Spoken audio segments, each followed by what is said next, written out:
virus has not stopped us yet, ladies and gentlemen. We can tell you that for a fact. We are still out here, very much alive, very much here to have all sorts of fun. But given that we started a little bit late, we are going to have to get straight into our first match. Hang on a minute. We're going to have to get straight into our first match today, which is going to be winners round 1 of Nintendan versus Otter. So without further ado, guys, I'm giving you the go-ahead to start your match. And without further ado, let's get into it, shall we? Game 1. We see the random coming out from Nintendan. So that means we are going to be seeing the Zelda. Now, I don't know exactly why he's picked random. Maybe he knows something that I don't. But of course, Otter working on his Inkling, knowing that he loves those back airs. Not a rapid jab there from Otter. Quite surprised, but we do see the rapid jab from Zelda. It's, again, when you're playing Zelda, it's all about how you're going to be able to get in. And how well the Zelda's going to be able to keep you in the corner. And if Inkling can get in a efficient manner. But joining me now is going to be Buffs. Hello. Right, so this is game 1? Yes. We just started Nintendo. I'm playing Zelda. That's not usual, He is playing random. Oh, okay. So he got Zelda off of random. But nevertheless, he seems to be holding his own against the character that Otter just plays. Oh, that was down there. Yeah, I know. Spike thing? Only for the end of the matches, my guy. Okay. Easy on the trigger. Sorry, my guy. Okay, so here we go, playing back to neutral. Oh, with quite an early lead, actually. The down air taking the stock around 70%. Getting this combo to 40% right now. Yeah, I know. Off of 2 missed techs, though. That's the second. Oh, really nice catch on the teleport in from Otter. It almost seems like Dan's playing an Elite Smash Zelda right now. Killing off the top with the... Yeah, I'm quite surprised. I'm going to have to suspect the DI on that because at like 98 or whatever percent he was at. Well, to be fair, Inkling's quite light, right? Oh, yeah, but like off the top like that?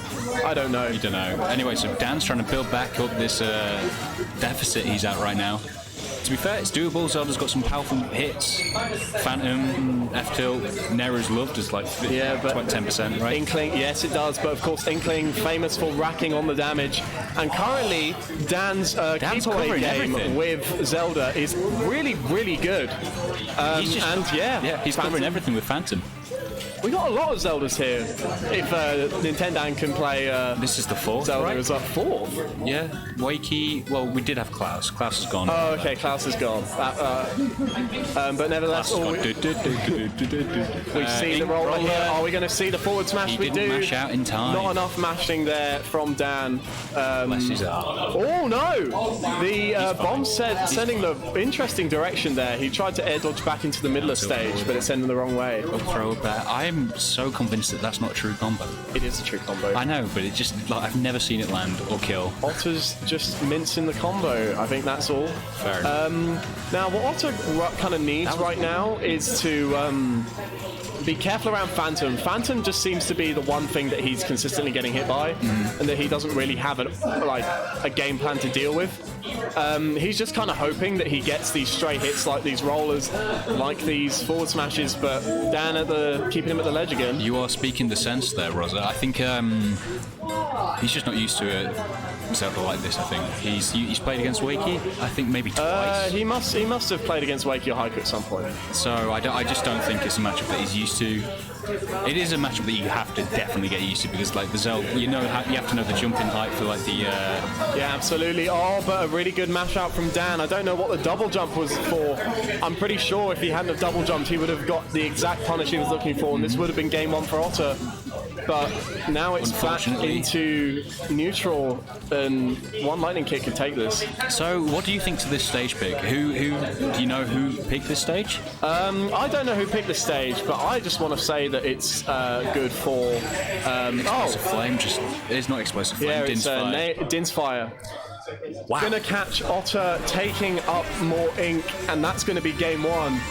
No coaching, Wakey, for the Zelda there. Big commentary backlash there, lads. I mean, I wasn't. Did I say anything? No, you didn't know. No, absolutely not. I didn't think so. So we're going to Smashville right now. This will be Otter's pick. Again, I mean, he can't really counter-pick when Nintendo's playing random. that's a really good point. Oh, but we see the Dark Pit come out from Dan. So we're going to be on the graphic momentarily, ladies and gentlemen. And we get Byleth for Dan, who is shaking his head. He doesn't have any clue on how to play the character. But I didn't think he had any clue how to play Zelda beforehand. I'd never seen it before, but it beat one of Otter's main characters. So we're going to have to see. But right now, Otter's starting off with a he's off strong stage. start. This is really good. If he just keeps him off stage right now. Byleth's up. He's pretty good, though. We forgot about that. Yeah, well, he hasn't got a single % on Otter, but an overextension there means that he's going to get a grab, but no follow-up. Not knowing the follow-ups means that every kind of small combo, because Pit's combos are like multi-hits, but they don't do a lot of damage. No, that's very true. But they do kind of more damage in comparison. I mean, I don't think Otter was dead there. No, there was nowhere near dead, but it was just a sticky situation. I say nowhere near. That thing can kill like at 30 on ledge. Yeah, but he's at 13. Oh yeah, well, close enough, innit? Same thing, just different. But nevertheless, yeah, we see the side B catching the drop shield. He's still got a jump. No, he does not. That's too low. The arrow taking him. He's going to lose his first stock here. This is looking really good for Otter right now. He's only got 70%. He's starting another combo. He's lapped him right now. Going for the back here. That was spicy. It's all down to the fact that he's picked a character he's more confident in, and Dan is playing a character that he has himself admitted he doesn't have a lot of confidence in, doesn't really know how to play. But that is the kind of gambling that you're doing when you're picking random. That is true. He made the choice to go random, so he's made his bed. Now lie in it. Absolutely. If we were going to give Dan maybe a few tips for the future, we're going to be looking for more aerials to space away from Otter, and then some of those combos out of those nairs, as well as good beautiful tech there from Dan. Doesn't matter though. He's only got 45% on the pit right now. Oh yeah, wow! I didn't even notice. Like Otter's just all over him, catching his landings, getting these edge guards. Waiting. He's pressuring him. He's just forcing him to not recover high using the arrows, which is really, really good DI by Dan there, actually. Yeah, but not quite going to get it. There should be a huge punish, and that is going to legitimately be the stock at so early a percent. 45, forget about it. Tip F Smash is going to take the stock. After the hit. So that's just mad. Dan's at 170 right now. He's not sitting that pretty himself. Air dodges still makes it back to the stage. Good recovery. Yeah, he wisely kept his jump there. Otter now looking for anything. Attack. That takes it off the top. This is looking good for Otter. 3% second stock. Yeah, absolutely. He only was able to be killed by a super early attack, and combos like this, strings like this, that's 38%, but he cannot afford. He cannot afford to keep missing the ledge, and he cannot afford to keep overextending. Like that, yeah. That's what keeps happening here. And that was kind of nice. Okay, Otter, we pick up what you're putting down.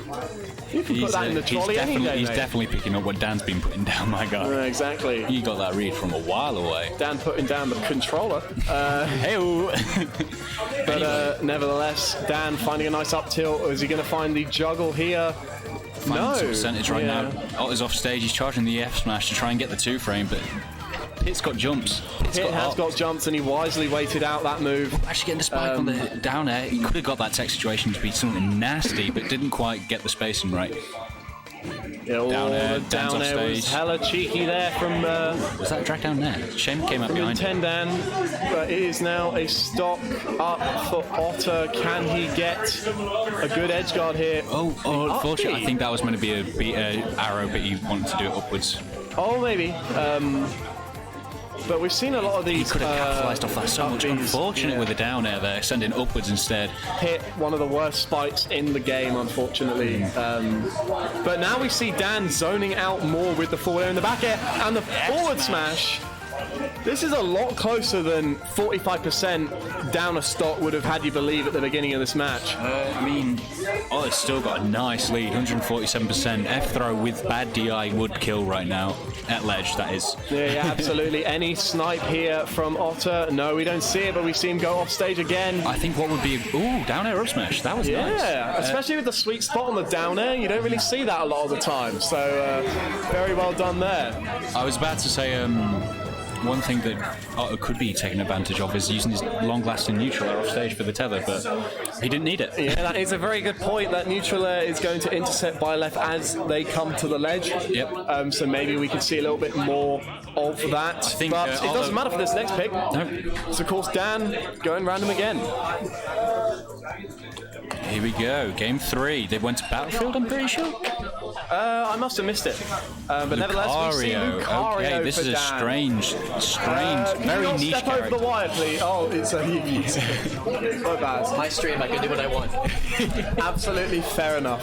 Okay, here we go. So, neutral, charging the neutral bees. Yeah, it's all going to be... Well, Dan was beginning to figure out how to play Byleth at the end of the first match. But already we have seen a better start here for Nintendo. Because he's got a little 6%, bit more percent on the board at this stock. 12%, look at that. Yeah. He's winning. He's winning right now. So Lucario can be quite a scary character. Obviously, the comeback mechanic he's the original comeback character. He is the original comeback character. At 150 max rage, that back air is stronger than Ganon's. Exactly. So it's like Pit knows how to deal with the get the combos, get the damage. And another lovely tech from Dan. But the more and more percent that Otto kind of gets on without kills, more it's going to matter, but it doesn't matter there if he gets the F smash. Yep, he always wants to kill early against Lucario, which is an easier feat said than done, to be honest, actually. Yeah, especially for a character like Pit. If you're not getting the edge guards, Pit's kind of kill options. Well, Pit's often been described as one of the most honest characters in Ultimate. He doesn't have any tools to get really early kills. Even his spike sometimes takes 2 hits at 60%. Yeah. So it's unfortunate. I mean, there's a spike that barely misses, but of course, Otter, very proficient with this character. He knows the combos, he knows exactly what to do. And random here, I don't know if it may have screwed Dan, because Lucario is a very strange character if you've never played him before. He's very niche. And so, very nice parry from Dan. Unfortunately, he didn't manage to get a punish off it, because I think it was really well spaced by Otter there, actually. But yeah, we see the back air. That is one hell of a powerful back air, even at just 68. Do you know if Aura resets when you take a stock off someone else? I don't think it does, no. Okay. It's all to do with the damage on Lucario. And speaking of... No, it is to do with stocks as well. Oh, is it? Yes, it is. Maybe if you're behind in stocks. Okay. Then because that's you what I get was thinking. more. When he takes a stock off Pit, would it reset back to just percentage value? But anyway, back to the game. Right now, we're playing neutral. Where Lucario's trying to charge his neutral B, but Pit's keeping him off stage with his arrows right now. Yeah, he's looking for the forward air and the down air, but neither of them connect. Dan smartly waiting out for the recovery. But an SD? Oh, no, not quite. Lucario's recovery is really good with Aura. I think, again, Otto could be making use of neutral air off stage. Long-lasting hitbox. Yeah, again, especially since you probably have enough of a disjoint to beat out Lucario's extreme speed. Yep. But again, we find another F smash because down air, of course, stalls Lucario in the air. Indeed. And it doesn't have a sideways hitbox. Down throw ups, mash, that was good. I think it wasn't quite a jump cancel, because I know you can't jump cancel properly in this game, but he got some schmovement on there. Let's just say that real quick. Indeed, but it's going to take a lot of effort for Dan to crawl this back. Oh, he's got his... That's the jump gone. Are we going to see the spike? spike? The down air almost. It's just if it was anyone else, I was going to say, yeah. If it was Ness, it was gone. Arsene Joker, gone. Anyone else? Inkling, we saw the spike in the first game, but alas, Pit. The hitbox is tiny. I don't know why he spot dodged after that. That was a very strange option. Yeah, and rapid jab leading to a death. Don't know if he SDI'd out of that rapid jab, but if that was the case, he did very well. Very, very, winnable for Dan here. Ooh, especially with Aura. Yeah, absolutely. But we Going see for an F smash like that. Yeah, I know. He wants it. He wants his win. Another F smash if he'd hit that, and he was almost certainly dead at the ledge. But again, the more and more we see. Good tech again. Oh my goodness, Dan with these techs has saved him like 3 stocks right now. Absolutely. And this is pretty much even. If Dan can get a very, very powerful Aura Sphere or an aerial near the ledge, he's going to do it. But forward air is going to send him off. Oh! Good snipe by Otter. Gee. If only we had a graphic for that, ladies and gentlemen, because that was very impressive. Otter clutching it out. That was really good. With a 360 no-scope from across the map. He did indeed. He went, Mom, get the camera. You know, he's just renewed his Xbox 360 Live subscription, ladies and gentlemen. No, because put some respect on my man's name. Xbox Gold. Xbox Gold. My apologies, but we do see the Jensen Yikes. I don't know why it was going random. Tsukuya? Let us know who you are in chat if you are a regular here, because we see you going for the Jensen Yikes there. But that is going to be our first set down. 6 ball. Otter taking it 2-1 over Nintendan to advance into winners round 2. We get 6 ball arc. Shouldn't be 6 ball arc. Oh, they're not in the same. Somebody call a game for stream. What is it? 6 ball Tiz. Tiz is a new player. Well, newish player. He is indeed. Is he on our thingbobs? He might not be. There isn't one. Yeah, it should be.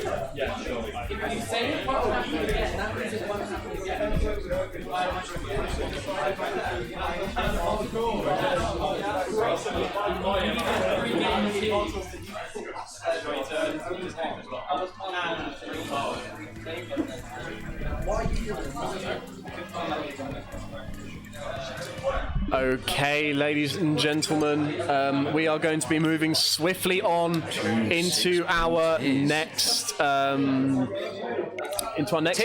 What character do you play?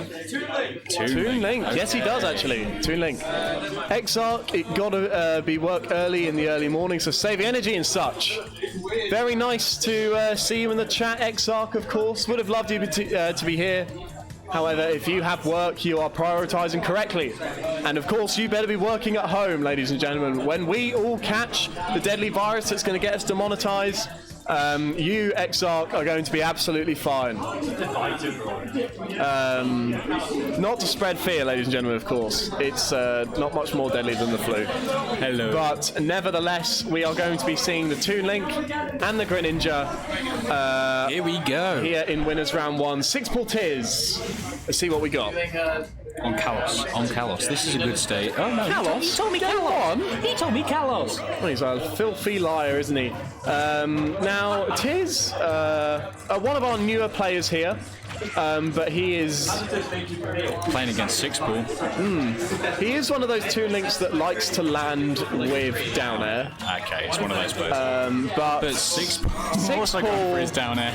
Doesn't want to treat this man with any respect, despite how new he is. Going straight for his kind of combos here. The ones that you'd usually see. Missing the sweet spot on the up smash, which is why Tiz is still alive right now. Yeah, 6 ball's so dangerous at ledge, but You see the way he just waited. He knew that he knew that an aggressive option was going to come, so he just waited. He just waited. And 6 ball once again going for it. He's just going for the downers. Tiz is actually getting out some of the usual confirms that hit like lower level players in Lincoln. But the thing is, right? Tiz is going for a lot of like heavy options here. I mean, that wasn't one of them. That was just 6 ball mash and counter. Yeah, it was the unfortunate. But like, he's gone for F smash quite a bit. F tilt in neutral. I don't know how useful that is. You saw him go for another F smash there. Like, that's kind of what Greninja is catching you for. Do you know what I mean? Yeah, I do know what you mean. I think Greninja, is a very bait-based character, just because of the movement speed. So they can dash in, dash out, hit, punish stuff like that. Down air, goes for a Shadow Sneak follow-up, but doesn't quite get it as Tiz landed on the platform there instead of falling down, which I think 6 ball was expecting. Yeah, but the bomb actually saving Tiz from the air dodge read from 6 ball there as well. Absolutely. One thing that we haven't seen kind of Sixball do, which as a top player, he really ought to be, even though he's winning, is he needs to adapt to those air dodges. Yes. He needs to be a little bit more patient on stage if he's to continue to catch these. And that was a lovely tech, actually, from Tiz. Do you see him tech on the ground there after the spike? He didn't get spiked. He did. Pretty sure he did. Sixball got spiked. Oh, Sixball got spiked. My bad. But nevertheless, yeah, we are... 3 stocks up right now. Sixball actually did read the air dodge then. Did you notice that? I did, but he overcommitted still. And that down air is going to take Sixball's first stock here. Now, we see him playing a little bit more of a zoning game here. I just like... that, ladies and gentlemen, is what we call a spike. Now, is there a sell free? Yeah. Okay. Right, I'll see you in a bit, mate. Bus gone over to play Chaz there. And Sixport taking game 1 between our 2 combatants here. What is shaking? What is shaking? Aside My from tail feathers. Or No, I'm joking. what? Shaking my tail feathers. I've not heard of this, but if you're a furry bro, you can get off commentary. Furry feathers. Furry feathers. Anyway, Really? I was going to say what shaking's the World Health Organization, but nevertheless, ladies and gentlemen, we're going to move straight on from that. Shaken to its very core. Shooketh. Shooketh indeed. I am shook. Speaking of Shooketh, I really want Tiz to continue playing Toon Link here. He's just setting up his music. Tink. As we see Sixpool be going Mewtwo. And now someone else has joined. A new challenger approaches. It's Player called 3. the Pro Controller that isn't disconnected. It's definitely not Otter's, so it will be Nintendan's. But nevertheless, doesn't even matter. We have Tiz versus Sixball once again. Move off a bit. Is that okay? So like, still in the middle. I just can't see that as easily. Okay, fair enough. Okay. So what we need to see from Tiz is like just some mix-ups and to know how to kind of apply more pressure with like Toon Link. Yeah. Because he has a very set way of playing. Sixpool is waiting for him to commit to those options that he likes doing, like the down airs, like the air dodges, and yeah, sometimes the upbeat. Actually, upbeat was just good to catch the roll in or the tech in place there. Oh. And wow, that almost killed. Wait, Sixball was in control for so long and now okay. I wasn't sure if that would kill or not. I was about to say Sixball was in control for so long, but then it was suddenly so even again. Yeah, I know. I mean, that was a really good string from Tiz there. Definitely the most impressive thing we've seen from him in the last two, well, one of the big games. But now he's just kind of keeping himself consistently pressured by the Mewtwo. And Sixball his lack of knowledge about how to deal with the stuff that the character has is shining through a little bit more, even though he's still very much in control. Yeah. I mean, he has such good league. He can afford to, be a bit unfamiliar at this point. And yeah, it's just obviously you can't count someone out, but right now this is looking commanding from Sixball. Yeah, the unfortunate SD there from Tiz. He's going for a random upbeat. Sorry, I interrupted you. Well, he's trying to catch flipping. Okay, now he's dead. Oh dear! What a way to end it! He just looks over at us and smiles like. You know what that is, ladies and gentlemen? That is a free stop. And that is also the set. Yeah. Sixball doesn't look happy himself, but he should be because he's in winners round 2. So congratulations to him. He will be moving on in the bracket once again. Penny! They're still trying to faff around with it. Oh, they got it back up? Oh, okay. Fair enough. Nevertheless, I had a waterfall somewhere. Oh, can we close that window? It's freezing. Which one? The one behind the curtain. We certainly can. Stay tuned, ladies and gentlemen. Our next match will be on stream momentarily. No way is it Bacon and Wakey. It's your boy, Waken. It's the good old Waken matchup. We ship. Have a name now. Yeah, we ship. We ship this matchup.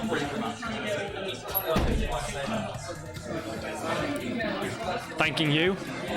And yeah, this is one that, it's, one of these old rivalries. Currently, Wakey is, if you remove players that don't attend very often and players like Mikey who come over every so often from Cornwall, Wakey is currently 8th on the bracket. He has only missed top 8 once this entire season, and he's been doing very, very well. Pretty much always getting 7th Or upwards. or 5th. Yes. With not many placements up from there. But this is a matchup which Against one of Bacon our- is trying to get his 8th spot back. Against one of our PR'd players, currently PR'd players. Obviously, PRs jumble around quite a lot over time, but the last PR ranks Bacon as the 8th best player here in Lincoln, and now Wakey will go toe-to-toe with him. Yet again, we've seen this matchup so many times going into our first we game. see the Bowser versus the Zelda. I need to swap players, okay. A matchup that, if I recall, currently Wakey's up on Bacon in sets. Yeah. But, apparently remembering Bacon's wrong. been practicing. We'll see if said practice pays off. I think that this matchup is very dependent. When you see this matchup, you think of how aggressive the Bowser is going to be, because Bowser can race in and pressure Zelda when she's trying to run away and control the stage with projectiles and Phantom. So if the Bowser is aggressive, then it can go different. But right now, it can go differently. But right now, it's like an echo. Yeah, I know. We just saw Wakey take that first stock in quite a commanding fashion, taking advantage of Bowser's big body to hit those up airs and those slower aerials that do so much damage if they're spaced so well. Taking advantage of Bowser's thick body. Yeah, absolutely. Absolutely. Oh, nice parry from Wakey, but gets caught by the landing hitbox. And then gets hit by a forward smash. Just random forward smash in neutral. And that'll take the first stock for Bacon. What are you doing? I am searching up their set history. That's what I'm doing. Oh, right, okay. Research. Absolutely. And now we are seeing Bacon land with forward airs. One of those Bacon gameplay aspects that we noticed quite a lot. And he jumped into Wakey's up air, but he also ate a lot of diamond, toes, twinkle toes, as a result of landing on Wakey's shield with down air. So I think Bacon just needs to maybe trim down the down airs, the landing down airs a bit more. I mean, at that time it worked, but It's not going to work forever. no. And it didn't work last stock. Oh, Wakey just air dodging in. Right now, Wakey's just catching all of Bacon's options, really, because Bacon's committing to so much, and Wakey is always there with the shield, with a Phantom, with something.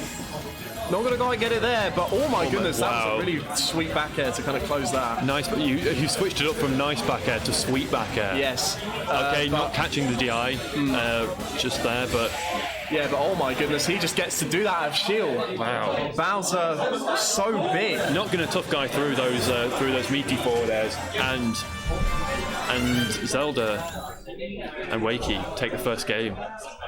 Yeah, that's So mad. Absolutely mad. I reckon when it comes to stage counter pick, There is a fucking virus going around in Lincoln shit. wash your hands normally anyway. You should be washing your hands normally anyway. Our resident melee player Gliss promoting good hygiene as And we should. our resident epidemiologist of Corona. Resident paranoid person. I've got hand sanitizer on me, bro, at all times. Yeah, Rory, what are you doing? Oh yeah, you're mean- so right, fam. My apologies. Oh, okay. We are going to see Wakey's Rob. Wakey's You've wrong. made me switch it up on the layout. Well, it's both characters. We see the King Dedede coming out from Bacon, Truly Bacon's main, right here, and Yeah. we see the Rob coming out from Wakey, a character that we haven't seen in tournament this season, I don't think, but definitely one that he picked up as early as Nearer 2 back in the early month of January. You are fluent in your Yeah, history, your player histories. Well, I remember him talking to me about it. He said, I'm picking up Rob as a secondary. This is looking a lot more even. I think DDD against Rob is much better than Bowser against Rob, for sure. Oh, okay, Bacon just... Oh. Wakey almost got stretched. He rolled towards the blast zone as well, so that was even more scary. Yeah, really nice saving from Wakey there. Are you going to actually find this? I am going to find before the set ends. One day. You know, you're going to find the set history between them on bracket, and then the set will have ended. Shush. Keep commentating, but I will find the set. I have to carry this. Right now, this is a lot more. This is looking very even. DDD has the potential to inhale. Oh, wait, wow. Okay, so that was the laser reflecting the. Okay, Wakey entering back with a landing back air. It's an extremely laggy hitbox for sure, but it got the job done in that case. Turn the speaker on, mate. Speaker's not on. Press and hold the button. Wakey is looking in a strong position right now. If he can hold on to this stock and tack on some extra damage with his combination of laser and gyro, and that's just what he's doing right. Oh, not quite going to kill. Okay, that was an extremely strange up smash hitbox. No way, he got it. Wow, that was really impressive from Wakey. Same base knockback of Rob Sybee coming in to take that stock. Obviously, we've seen that on Smash compilations for so long. And Wakey killing Bacon very early, considering he's DDD, one of the super heavyweights. Yeah, Bacon really has to find something here, but those Gordos, of course, getting knocked back by kind of any move that Rob wants to go for. Oh, okay, that was unfortunate. Just air dodged and unfortunately couldn't make it back. Bacon does that a lot. He jumps up and then people feel like he's going to land with an aerial, you know, nair or forward air, and then he just sucks. He goes for the sock. It can be quite tilting. It can be tilting, but he uses it quite well. Although right now he needs to pull out some kind of. Oh, here we go. We see the jet hammer. Wakey is scared stiff. You see the get up attack. He's gonna take the game in a soaring fashion.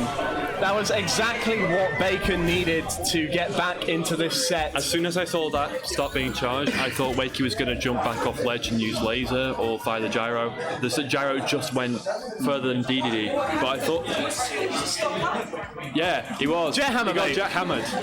But as soon as I saw the regrab, I thought he was just dead off the spot because, of course, jet hammer hits below the ledge. I thought after that gyro missed, I thought Wakey was going to jump back and not laser, but he went for a get up attack, and unfortunately that cost him.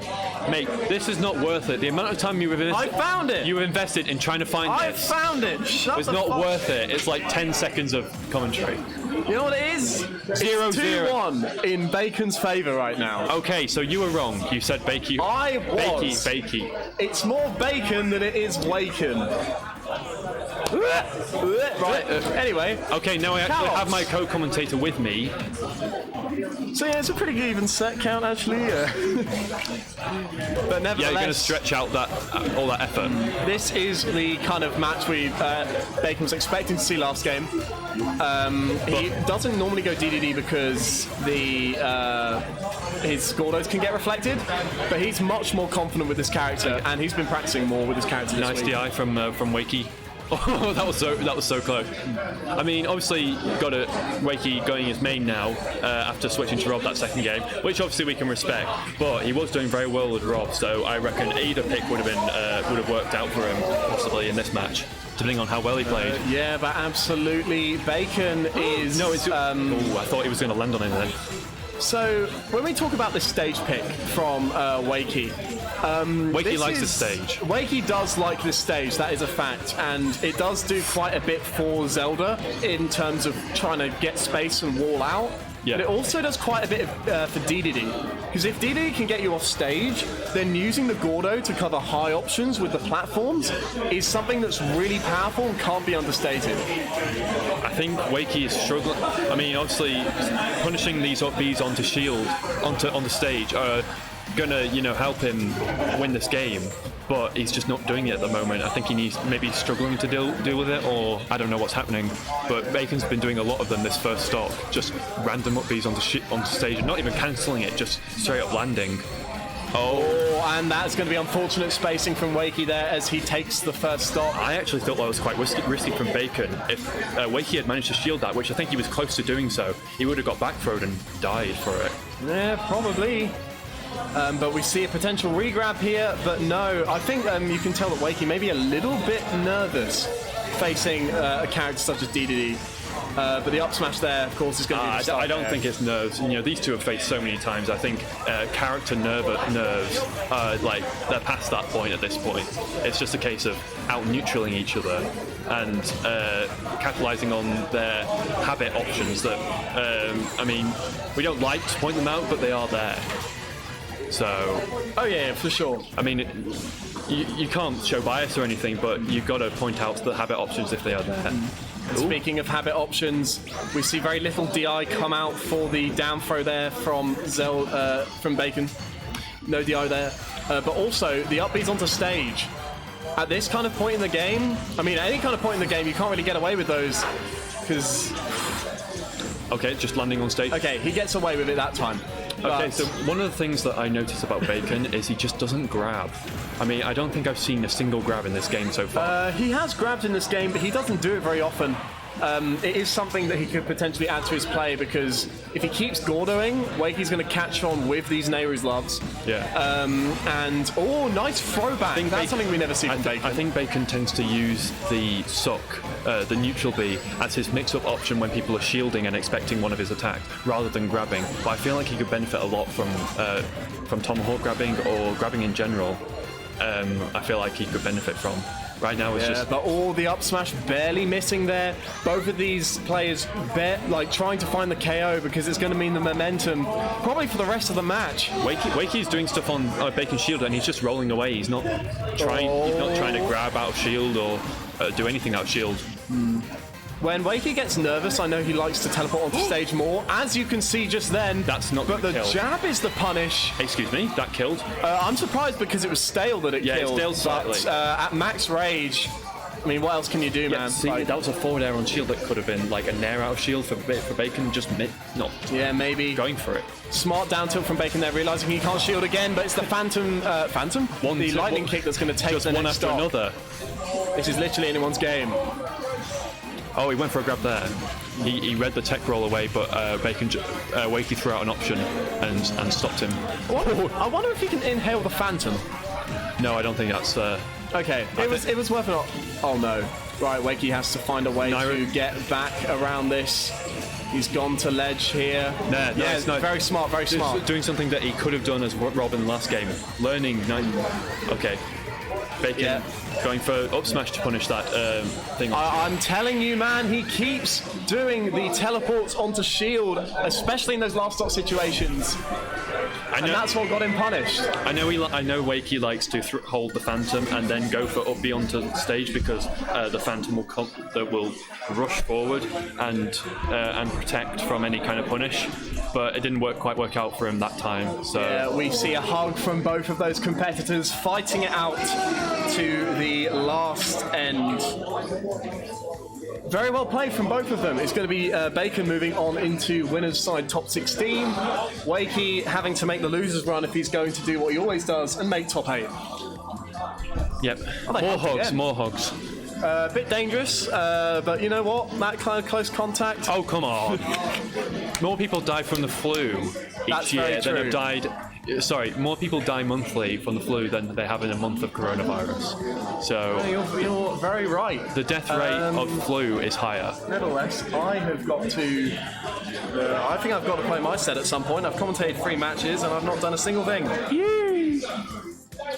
Riveting. I have to play Tomo. Potato. Okay, Pizza and Otter. This will be interesting. This will be winners round 2, I'm guessing? Yes. Because we went for a bit more random seeding. Pizza was in winners round 1. He didn't get a bye. Yes. So which is unusual because he's usually the top 4. But we went for a bit. I think we went for a bit more random seeding. I mean, he still got to winners round 2, of course, but we'll see what happens here. Yeah, currently off stream we are seeing Bus versus Sixball for winners round 2. Wow, that's early.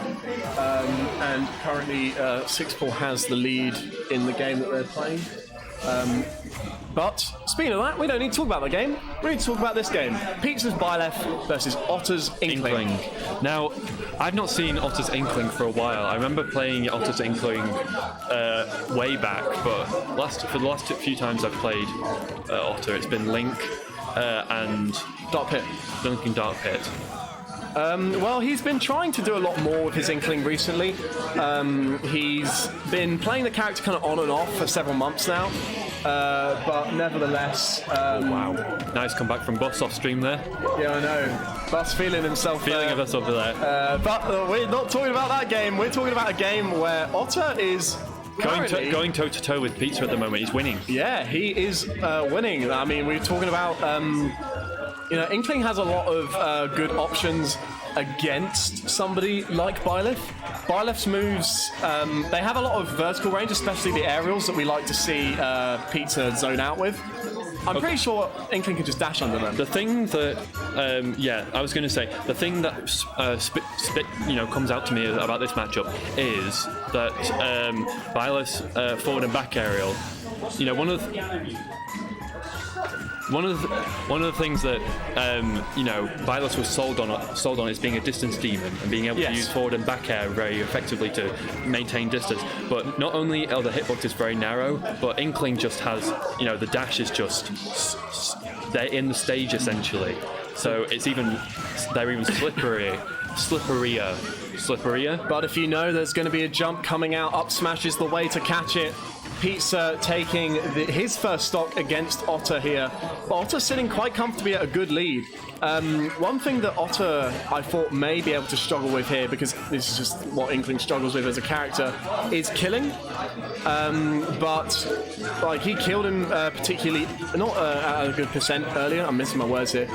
But no, Otter is finding these kills, and he's potentially going to find another one if he gets the edge guard. Yeah.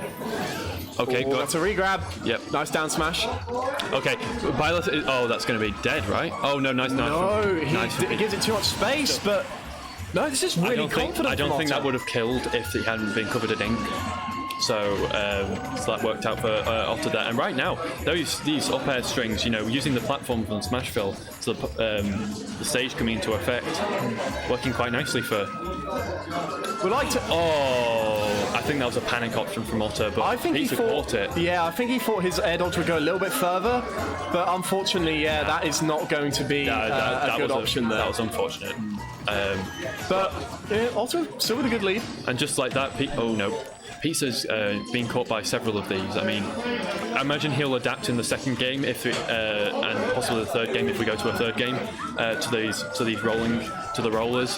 But right now he's approaching that kind of percent where roller can be very scary. Yeah, we see a nice parry there from Otter. Something Otter's been doing really well that a lot of people catch, or a lot of people fall for, is unshielding from there enough. Is that going to be it? No, not quite. No, not quite yet. But full of ink is Pizza. And Pizza is trying to answer the roller with a space forward air. It's worked sometimes, and that's going to... But that's not going to be it here. That's going to be an up smash, and Otter taking game one there. I think even with maximum mash, Pizza couldn't have made it out. Just seen Exalted in the chat. Let's go Exalted. Let's go Kitty. Okay. Let's go Kitty. I don't know what the score is for Bus 6-4 right now, but Bus is on the verge of getting 3 stops in this game. Right, okay, going into the second game, we'll see if Pizza can adapt. We're going to Pokemon Stadium. I think if this is Pizza's counter pick, I imagine Otter will have banned possibly triplats. So I imagine Battlefield and Yoshi's possibly could have gone. Maybe. Triplats are good for Inkling, but of course we'll have to, we'll never know. Whoa, Nice. what? Yeah, this will be interesting. We haven't seen this one since early 2019, lads. Mii Brawler. I don't remember the last time we saw this Mii Brawler. Unfortunately. Well, I mean, what do we even say? Like, this is a character that we have not seen since like the 2 seasons ago. This will be fun to watch. Let's count the suplexes. Oh, does he really like those suplexes? I don't think Pizza is one of those trigger happy Mii Brawls that is trigger happy, but it's just fun to count them because it's such a fun move to watch. Oh, well, we've seen him going for a lot of safe moves on shield like those nairs, but that jab going to cover him in ink. Otter not quite got the answer for this Mii Brawler as he did the bile it seems. Oh wow, really nice. I mean, this game is still early. We could still see an adaptation from Otter here. Let's. Yeah, that forward smash very, very laggy. Oh, okay. First hit of jab into grab. Oh, Pizza, come on, man! You saw that coming from half a mile away. I mean, it's all well and good saying that. Oh wow, that was a nice. Seeing that the ink splat bomb was I don't know what it's called, was just on the ledge there and just answering back. But also going to answer back with a forward smash. Yeah, that was a down smash, and that was a really good down smash too. I mean, really. It's all well and good, sitting on commentary and saying, "Oh, you should have seen that roller coming, or you could have avoided that roller." But being on comms and watching it is an entirely different ball game compared to actually being in there and. You've got so many options to weigh up, and you're trying to approach yourself. It's easy to. No, I know what you mean. One adaptation I would like to see from Pizza here is the fact that Otter's landing rollers have been really good and have pretty consistently caught Pizza. Yeah. Pizza playing as if he's Game & Watch though right now. We see a brilliant edge guard. That was a nice edge guard, but not quite getting it from Otter. Inkling, it's one of Inkling's best tools. But Pizza read that. Pizza read that. I think he meant to turn it around, maybe. Or maybe I think he was going for a jump there, but it doesn't matter. It's game 1 to Otter.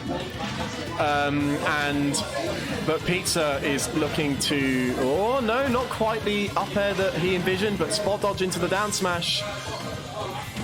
Oh my god, that was so good. Baiting the get-up attack there was Otter. Otter's movement with the Inkling is quite clean. I don't see him throw out anything particularly unsafe. Seeing a down smash? No, doesn't pull the trigger early enough. Okay, Otter going to grab Pizza before he got the tomahawk there. Pizza just going to lie down and play dead against that ink splat bomb, and it worked out for him. He get up attack just in time. Yeah, I feel like Otter may be fishing for a roller here, and I think I may be right. Maybe that's why Pizza chose the stage, having those 2 platforms to retreat to, or have the option of going to avoid roller. And he is being very aerial. He is using those platforms, to. Oh. Yeah, but that's going to be it. He doesn't even need to charge the forward smash. He's doing it for effect. This is last stocks here against our 14th seed and our 3rd on the PR. I'm not sure. I'm not sure of Otter's placing at the moment, but right now he's performing admirably against our against 3rd place here. Yeah, interesting down throw there. I know you can get down throw nair if you're lucky enough, but there's too much rage on Otter for that right now. Otter just needs to play around some of... Oh, well, okay. Ooh. Oh, no. Right in the corner. Yeah, wow, that was nice. Really good DI from Otter there. Okay. He's not going to get it again. Any move from Mii Brawler should kill here that isn't jab 1. Or dash attack.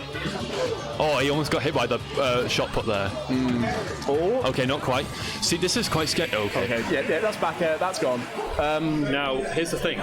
We saw Pizza adapt to Otter's Inkling, and he had character switch in his favour. So maybe that threw Otter off a bit. But... What? Yeah. Whoa. Yeah, that was like the first. That was in the first 10 minutes. Wow, we didn't know that, ladies and gentlemen. If you aren't looking at the bracket, Jensen beat Haiku. which is a big upset here Quite an tonight. As I was saying, Pizza had the character switch maybe threw Otter off a bit, so we'll see how he adapts. Okay. Oh yeah. Okay. But here we go, game 3. Can Otter adapt to the Mii Brawler and the flurry of attacks that Pizza is sending his way? Wait. Or is Pizza going to know that this was the cat pick he needed and move on? Wait 1 second. They went Smash for the first game. Oh. I mean, obviously Pizza didn't notice, so he can't really say anything now. But this is the stage that Otter beat his Bylethon first game. Yeah. So unfortunately, there a little bit of cheaty Pete's there will be making sure that people understand DSR, but that would have happened on any stage. That kind of down smash. Otter really knowing the timings for that.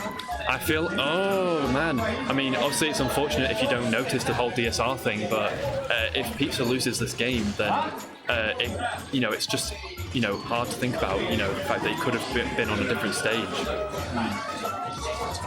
Me? I'll play. Sorry guys, I've been on commentary too long and I now must play Tomo. Yeah, go away.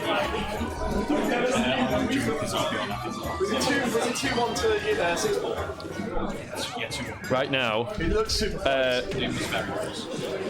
so right now, Pizza needs to seal the stock. You have to come around this way. Yeah, no. Pizza needs to seal the stock if he's going to avoid being in an even worse position. But okay, so taking that first stock, I think I was down there. I didn't quite see, but we'll see if Pizza can. He's getting hit by another roll there. That was unfortunate, but not going to get any further punish from Otter. So, wow. Okay, Otter trying to go off for an edge guard, just missing Pizza, who had to recover with side B. Right now they're just throwing out moves in neutral, trying to space each other out. But right now, Otter is in a good position to take this game if he can hold on to this lead. We'll see if Pizza can claw it back. If he gets hit by one, Pizza's going to be a bit jumpy around the roller. He's going to be watching out for it. Oh, he almost got hit by it there. Almost. Pizza's jumping and naring quite a lot. Helps him to avoid the roller. And just there, he got hit, avoided another down smash by jumping and naring. Just goes for a randy run-up up smash and not going to get punished. Although Mii Brawler is no Mario, so those randy. Oh, that's going to kill. Wow. Okay, I forgot how that Inkling's back throw is actually that's quite good as a kill throw at high percent. Yeah, these shot puts are very, very close. And the random up smash and neutral is going to take that second stock this time. And Otter had a convincing lead earlier of around 100%, and now Pizza has brought it back and now is taking the lead. Shot puts are very, very scary because of the motion. They can just catch you off guard so easily if you're going for a neutral get up on ledge or you're trying to jump, and they're very good for covering options, especially if you stand at the correct distance away. Oh, okay, that shot put going to get Pizza buried but not forward smashed. This is incredibly close, only 2% between these two players at the moment. No matter the outcome, Otter has performed very, very well.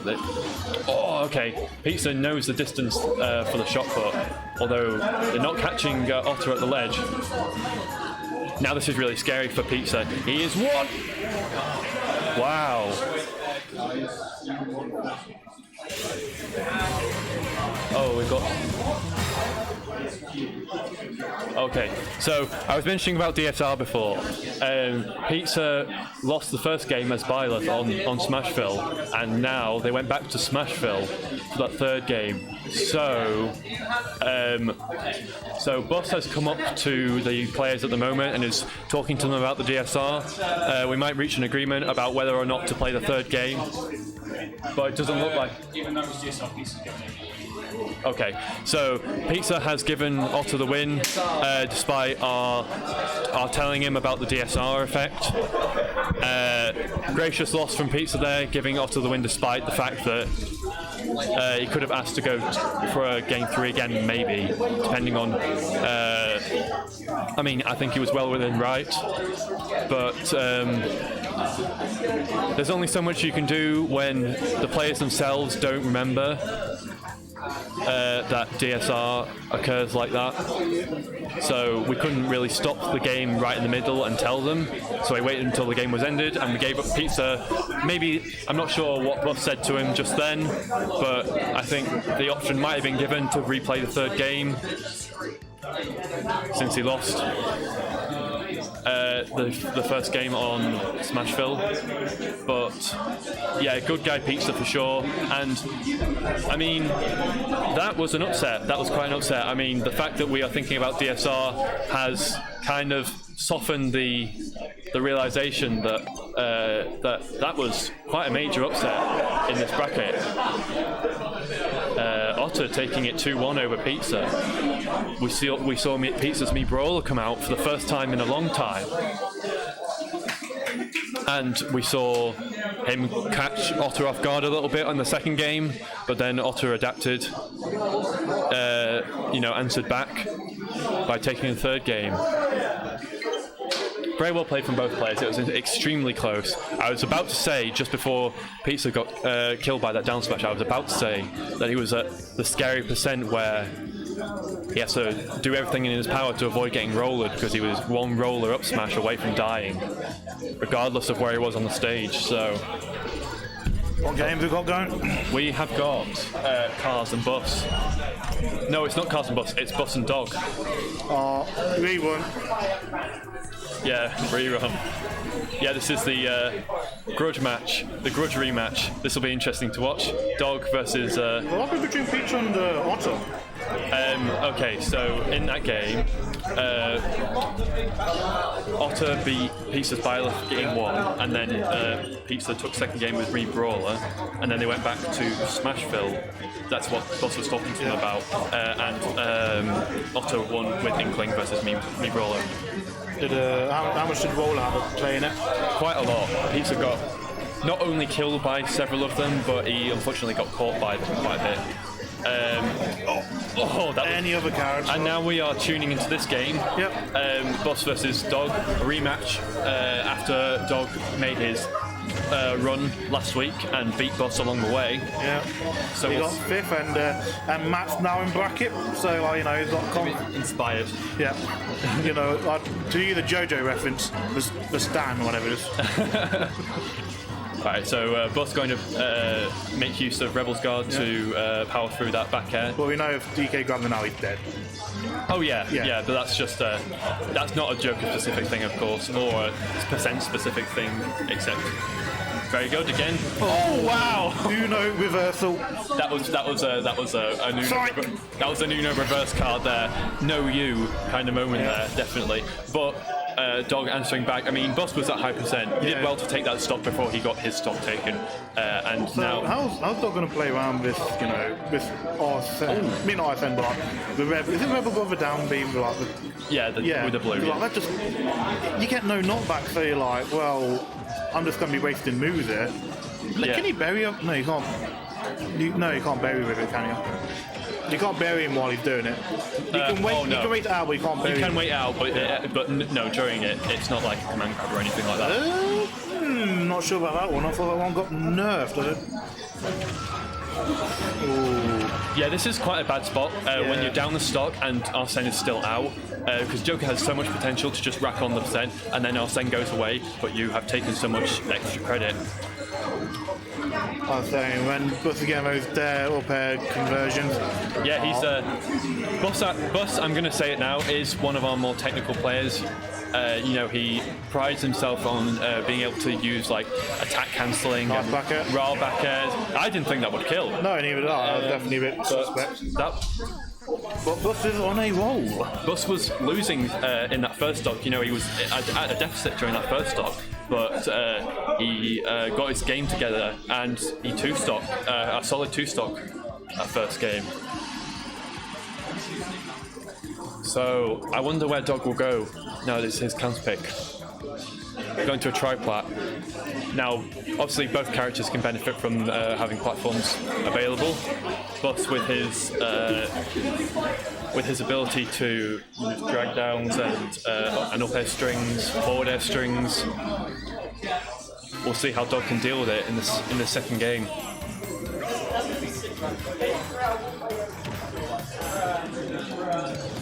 I thought Doug was going to go for 4 then. Yeah, I like.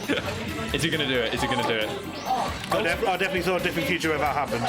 Dog's eyeing towards behind Joker in these up air combos and in the drag down combos. Yeah. In the last game we saw DK land behind Joker and get a grab off of Dean behind What him. I'm saying is, he might have been dead if he jumped into that over up there. Yeah. Being on a platform against DK, who's below you, is really scary because up air is just such a quick option.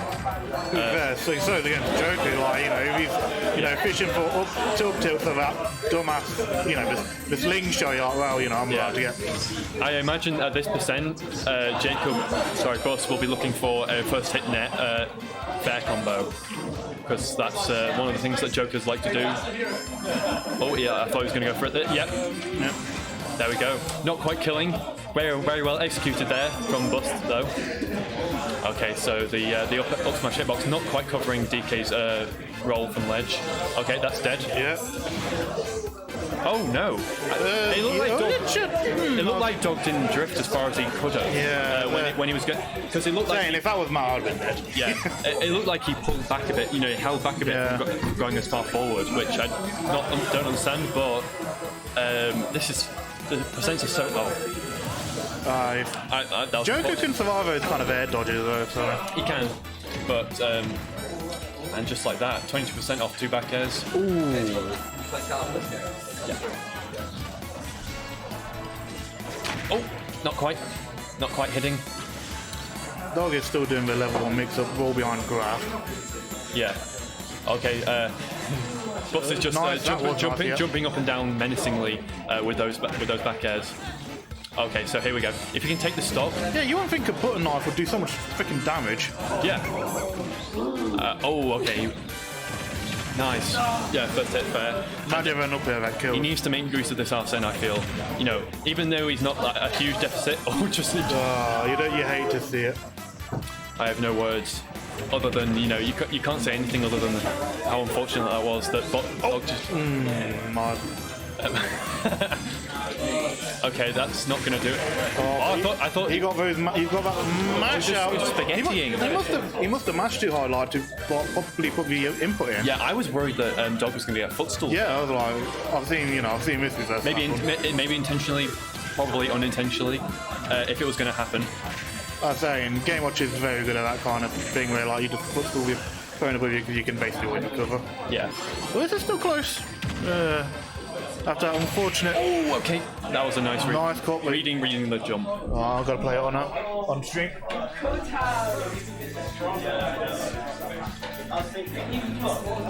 Nice from Boss.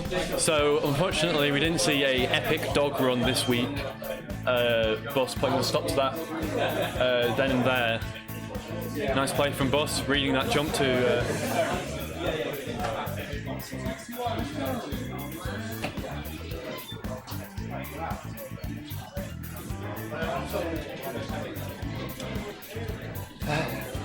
Do you want to take over? Yeah. Oh, yeah. No, it's alright, I was going to play Hell on there. I killed the second. You're 10 bucks, don't you?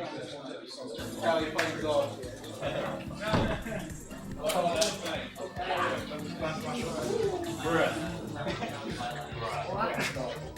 I was worried for you there. You aired off twice. Did you see me go for something cheeky? Yes. Oh, for down throw back and down, yeah. I was like, ooh. Here we are, right? What? Yeah. P-John, what round is that? What? Do you know what round that is? Winners round 3. Okay.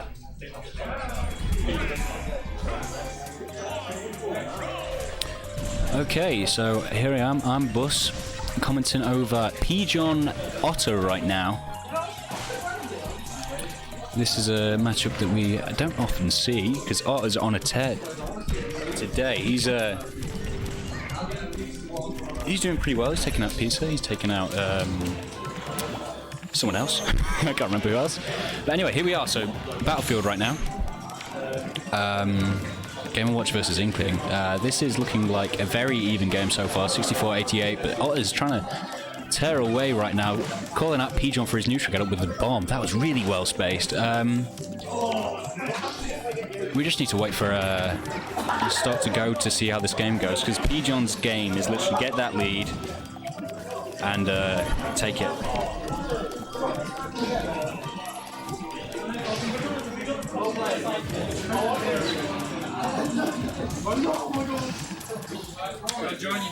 Yeah, come on, man.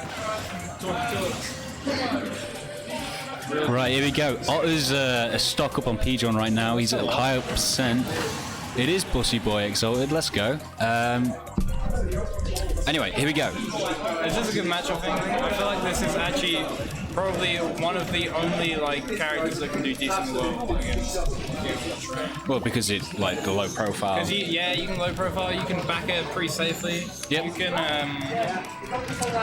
isn't Inkling's up for up air true? So you don't have to It's when you true at up certain percents. When you up throw a DK, you can't up air. Can you not? Not really. It's very risky because the downer just goes straight through, and he can definitely get out. Okay, yeah, fair. That's fair. So you kind of the meta with Pigeon at least is you just have to wait for his downer, which he always does. That was a nice tech. Did you see that? It didn't get that tech though, but it doesn't matter. Inkling's got a good recovery. So here we are. Otter's ahead right now. Pigeon's got him off stage, but he's ahead in percentage. Yeah, that's what I'm saying, bro.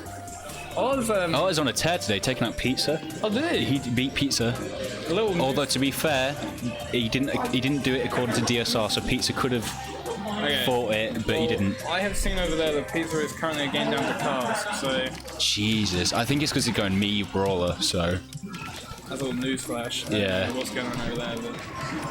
Anyway, so 63% to 126. Pigeon's breakdown isn't seeming to be working. The down smash. I thought that bomb was going to cover him, but.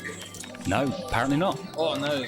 Otter's in his head right now. Otter's actually low key one of the sleeper players. He almost we played one game and it was last dog last hit and I was sweating. He's beaten me. Yeah, I wouldn't be surprised if he won, to be honest.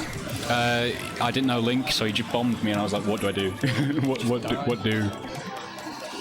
That's so annoying when Pigeon does that. There's literally nothing. What, drop down there? No, whenever you spawn in, he'll run all the way. Oh, down to the bottom. Yeah, you're right. There's nothing you can do. So again, but Pigeon is bringing it back. He's building up the percent. Game & Watch has the power to just kill right now. I don't know if Inkling has any good disadvantage options apart from roller. That was nice, using the roller to get underneath and back. That bomb was so smart. Pigeon with the least smart move. Yeah. Up B. Back air, rolls twice. Pigeon, Otter's calling out. Otter's playing extremely well today. He's playing very safe. He's waiting for Pigeon to do something. Now the nerves are setting in. You can tell. Getting a bit shaky. Look at his face. Oh no. He just has to play. Don't air dodge that early. Both of them have grounded kill options right now. Inkling with a roller. Fish for salmon cheese. There it is. There it is, round key. Little Pigeon smug. Little Pigeon smug. So game one going to Pigeon right now. I think Otter's the type of guy that has been switching out characters every once in a while. You think he might go Link?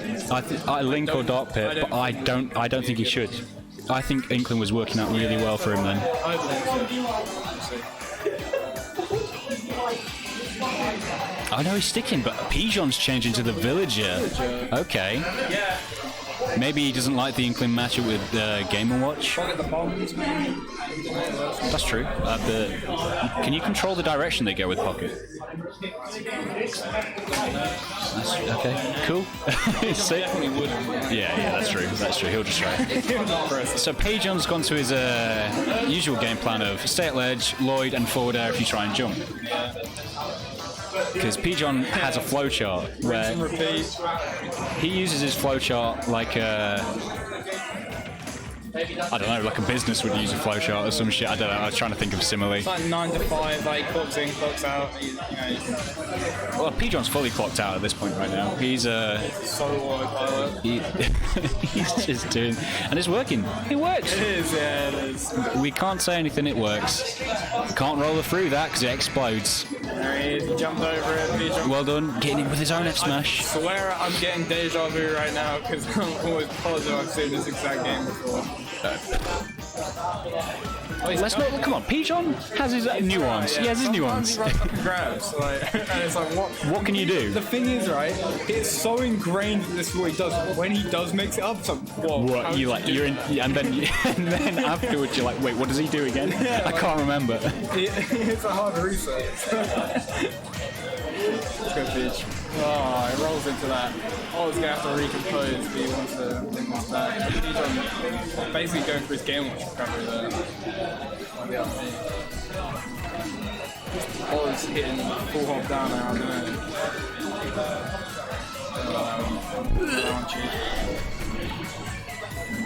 Trying to ink him up, but I feel like he should be looking for a kill move. He should. He really should. He's 2 stocks behind. Pigeon's building up the percentage. They let him kill him. Yeah, but apparently not, because Pigeon is Pigeon. He's going to forward throw. That's going to do nothing because Inkling forward throw is bad. He's pocketed it. He's done it. This is his game plan. This is it. This is the. Here we go. This is the win condition right now. Are we going to see the end of the game? There it goes. Oh, there it is. Oh! It didn't do anything. Oh, so sick, though. Why did that grab miss? Did you see that? No, He read the neutral get up and tried to grab it, but it just didn't hit for some reason. yeah. Air dodging out of the way of that F smash. He's doing well at avoiding the kill right now, but Pigeon. Oh, obstacle. Oh! The attack, the landing hitbox of the up B. Oh, Covered himself. and that's it. Oh, Maybe not. Okay, cool. opting for the up smash. I think he's. Seen Otter come back from worse. I can't say I have seen that, but there we go. There's the axe. 2-0 to Pigeon. That was the. Yes. Okay. Yeah, of course. Go on, Matt. Good luck. Matt Baconbeard, can you tell me what port you're in when you plug in, Matt? Matt, tell me what port you're in when you plug in. Okay.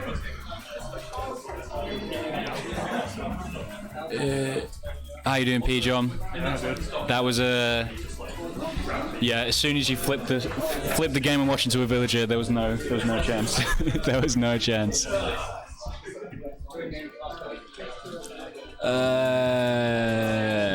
Bacon beard. Villager Inkling is such a weird matchup because, like, I've literally never seen it before. That's the first time I've ever seen it. what do you think?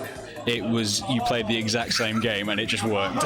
It works against England because, like, what does England do? You know, like going across the floor. Nothing. Yeah, you can't do it against Lloyd. As soon as I saw that Roller doesn't beat Lloyd, I was like, yeah, he's done. He's done. Anyway, right, so reset score, let's go. Is this winners round 3? Yeah. They're both for also bowling ball. Yeah. Bodies England because it's hilarious. Yeah, I think the Penny, is that winners round 3? Yeah, should be. What, me and him? Yeah. I think so. Okay, cool. Cool. Right, here we go. Matt versus Baconbeard. This could be. Heavies. Yeah, this could be. It's either going to be DDD or Bowser. Let's see what we get. One of my favourite memories was it was Matt Baconbeard, and you see this. I posted a Smash game, but it's like Donkey Kong being get up animation, just Bowser just about to F smash. Yeah. I have seen that one as well. Yeah, so here we go. Matt repping the dog tag real quick. Peach? What? Okay, so Bacon's opting for the DDD right now. This is a good option. He's got the projectiles. Yeah. He's got better projectiles than Donkey Kong has. Clip going on DD versus Luigi, but just edge guard with Luigi in like. Oh yeah. Just ledge trapping, bro. Just ledge trap. Gets grabbed once, dead. Okay. Matt told me he wants to take a bit of a break. He wants to focus on melee. He wants the good old days when he beat J7 Bliss. That's fair. But Matt's just got good fundamentals, which means that he strives in Ultimate. And Donkey Kong definitely helps out. Absolutely. The back air being a projectile in itself. Here we go. Bacon's going for the for the classic scare tactics of, you don't have a projectile, you can't take me out of this, I'm going to charge Jet Hammer. Does up B break that? What do you mean? You know when he's doing that, does up B break the hammer? Oh yeah, and literally any hit will stop it. It's just if he lets it rip. Yeah. It obviously has super armor on it. That would have been sick. RMRC goes for some claps and like something about to happen. That's a Bacon habit of being onto stage right there, but Matt getting caught in it. Yeah. You know why? Why not change? Yeah. Carrot DK cargo throw. He's off stage right now. He's going to Gordo, then he's going to up B early, but he snaps ledge this time. I don't know how Matt does kind of ledge trap if he knows that he can't challenge zone recovery. Like, okay, I can't challenge his recovery. Yeah. So I'm just going to get like optimal placement on stage. Back throw taking the stock there. That was good play by Matt. He recognised that he probably wouldn't have enough time to get him all the way off to the stage, so he just went for the back throw, which killed. Up throw, he went for the donkey punch. Okay, that was just a bit I wanted to point out. Why does Bacon keep Dion so close into the character like? Because he wants to stay on stage. It's a bad habit. Yeah, you don't want to do it. Why am I keep getting grabbed after combo? You're keeping DI in it. Yeah, that's why. Pigeon with a fax right now. Here we go, 106%. It looks like Matt might be about to lap Bacon right now. Potentially make this into a 3-stock situation, but no, the up smash out of shield, the backwards hit. I didn't realise that. The thing about this match though, Donkey Kong can KO without rage. Yes, he can. DDD has to get heavy reads. Yeah. DK can get DK has less committal kill options. And Matt does know the percentage of that like turnaround up throw to KO. Yeah. Matt's just all over my man's right now, not giving him a chance to breathe him in. Oh, let me eat my words like DDD State Donkey Kong. Jet Hammer at ledge. This is one of the scariest things. Yeah, that was a regrab that would have hit on stage. I think Bacon does know that. I think he just didn't pull the trigger in time. Yeah. He'll be onto stage. Matt actually getting the punish this time, and that's it. Jaking him all the way down there. I don't really satisfying when Donkey Kong does cargo phone over here. You find it satisfying? Yeah. It is pretty cool because it's just like he just released the penguin into the wild. Do you know, it's very hard to free fall, but like, in Melee and Brawl, it was very easy to do that. Like, if you get caught with any mash too hard, you just go into free fall, so you can just basically release the opponent to death. You're joking? No. I did not know that. Yeah. Do you know the thing about in Brawl and Snake could do that on ledge? Yeah, I knew about that, yeah. D can also do in Brawl as well. Cool. Bacon actually sticking with the same character for once. Well done, you. Not swapping off. He just needs to just use those Gordos more. He wasn't using them very much on stage. He was using them to recover back onto stage, but not on stage actually. Here we go. DK's off stage. The Gordo not quite making the right trajectory to be a threat. Choose currently being off stage, or just people never punish it. This is like he gets free half ledge all the time. People just don't punish it. Matt's opening up right now.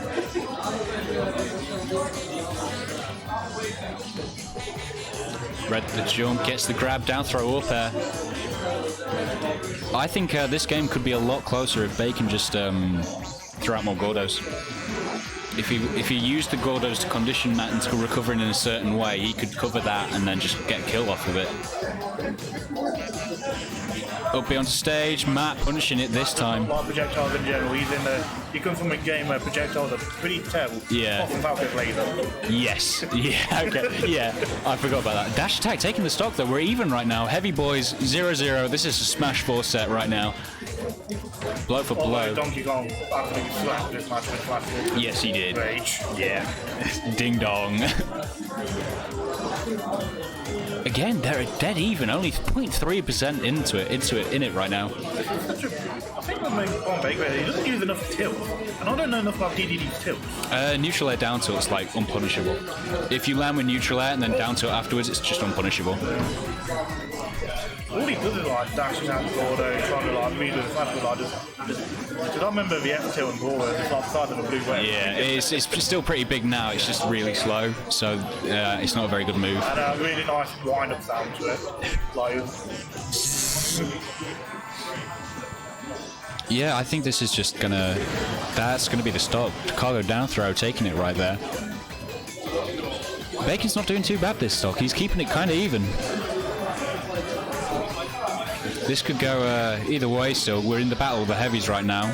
DDD is at the point now where any stray hit could potentially kill. They say that DDD has a better advantage for a heavy. Up smash, that was nice. Yeah, I think it's still possible. 44% in it. The heavies, they're going to survive for a while. But Matt's trying to make sure that it's not been raised. Yeah, he's trying to take it all now. If Bacon gets the read, Bacon needs to keep him off stage. DK's like worst bit of disadvantage is off stage. But oh my god, the jet hammer reaching all the way off stage. That would be very. That would get me shook on. Yeah, it was purely because DK's big body. That's the only reason that hit. Also, I always ban smash against Bacon Beard. That's fair. Very. Especially when you play like two of the lightest characters in the entire game. So.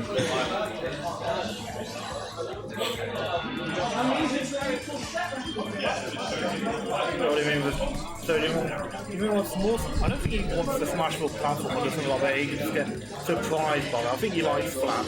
Yeah, I think Bacon likes flat because he's got the Gordos, whereas Matt likes tri-flats. Overcomplicate neutral like here's the stage. Yeah. Matt's best stage, he said it himself, is Yoshi's. So good on Bacon for striking that by the sounds of it. Game 3 right now, this could go either way. Town and or city. And or city, yeah, we don't quite know yet. Yeah. We will find out.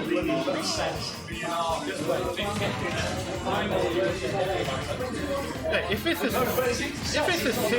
a city, right?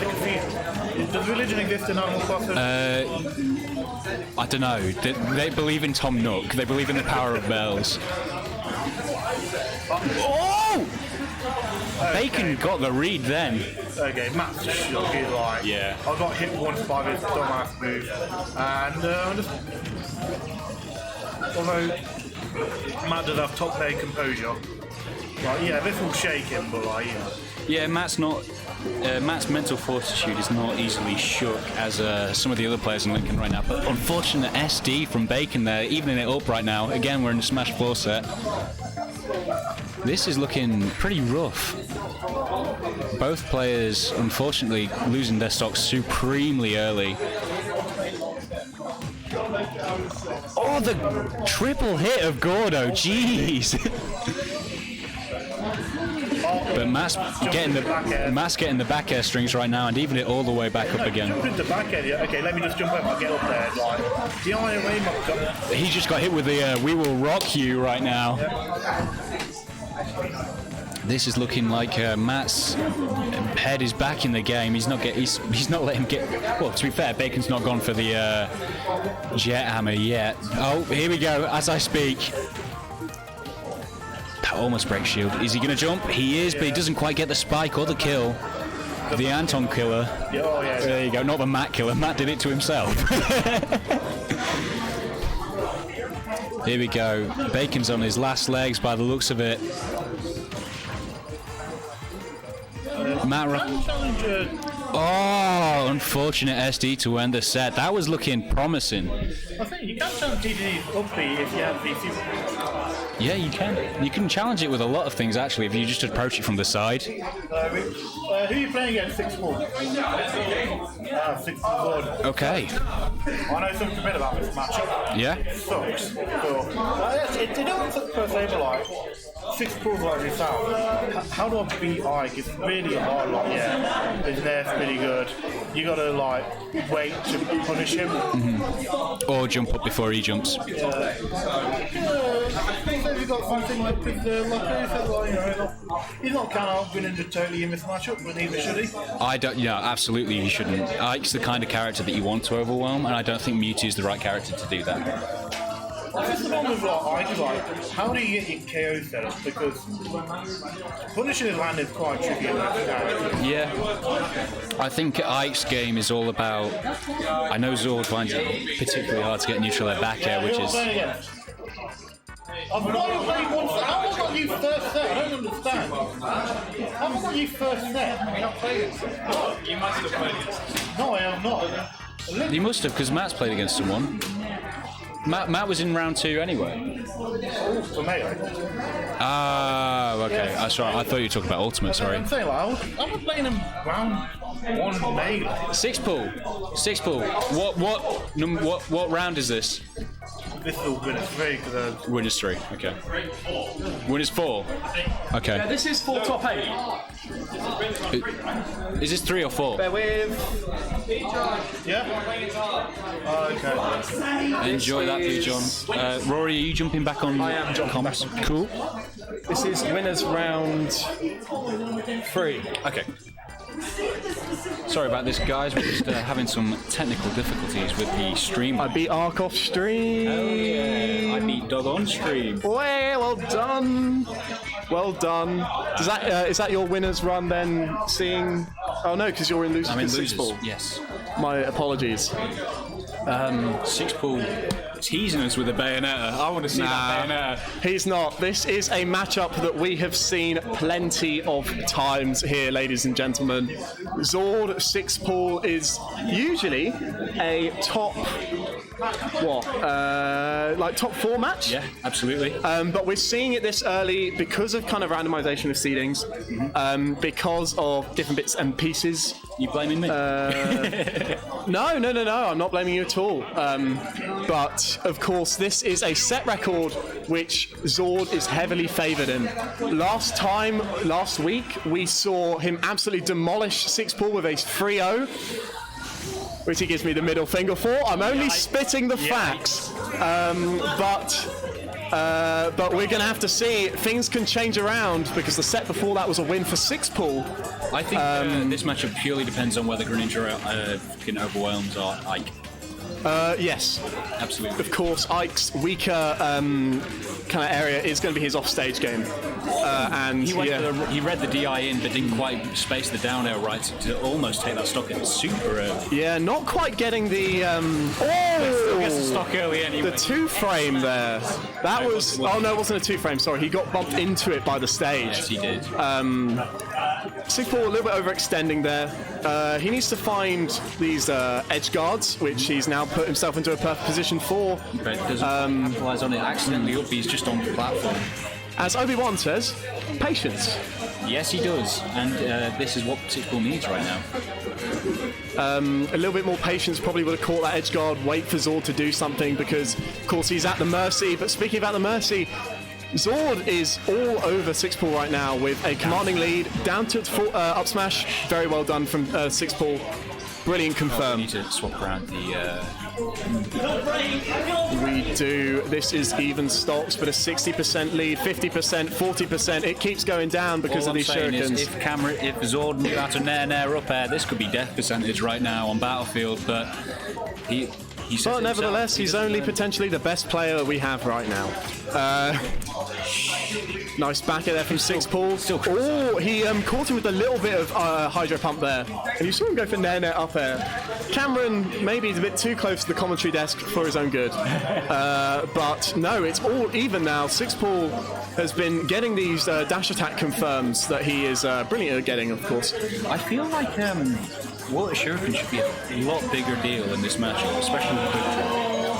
I mean, if he goes that low onto ledge, wow, it's a really nice up smash catching the land You onto have platform. to remember that he has to start higher because he does naturally diagonally go down. So I feel like if he preemptively reads when he's going to let go of the quick draw, he can throw it out slightly below. Yeah, you can definitely. It may be something worth trying. We'll have to see if Six Pool uses it this set. If you don't, Six Pool, if you're listening to this, I hope you consider it for your next time facing Ike. But of course, beautiful neutral air up air, the Zord bread and butters we have been seeing. I didn't even realise that Six Pool's got quite the lead right now. He's on 97%. Yeah, he's really been bringing this back. Cameron, okay, I think that didn't really affect the gameplay itself, so neither player calling for the stock to be taken, so I think we're just going to carry on as it is right now. Full right now. Down throw. Is he going to go for an up air? Yes, He is still going connects for at an that up air. percent. I didn't realise that stuff. Probably could have air dodged through that, I want to say. Nice roll into the forward smash. Game 1 for 6-pool in a forward smash that came out way too fast. Yeah, Zord it seemed like. Zord went for a good old bus read there. F smash at ledge. F smash at ledge. Of course, it is what we like to see. Thank you very much, Jacob. So Battlefield, this will be Zord's pick. Yeah, going straight back, knowing that it was a close game beforehand, know that Ike likes the smaller stages because, and we see the Mewtwo from 6-pool. Can't really say I see a reason outside of having a good bit of fun for the Mewtwo swap from 6-pool, but this now becomes a lot better matchup for Ike. Down tilt.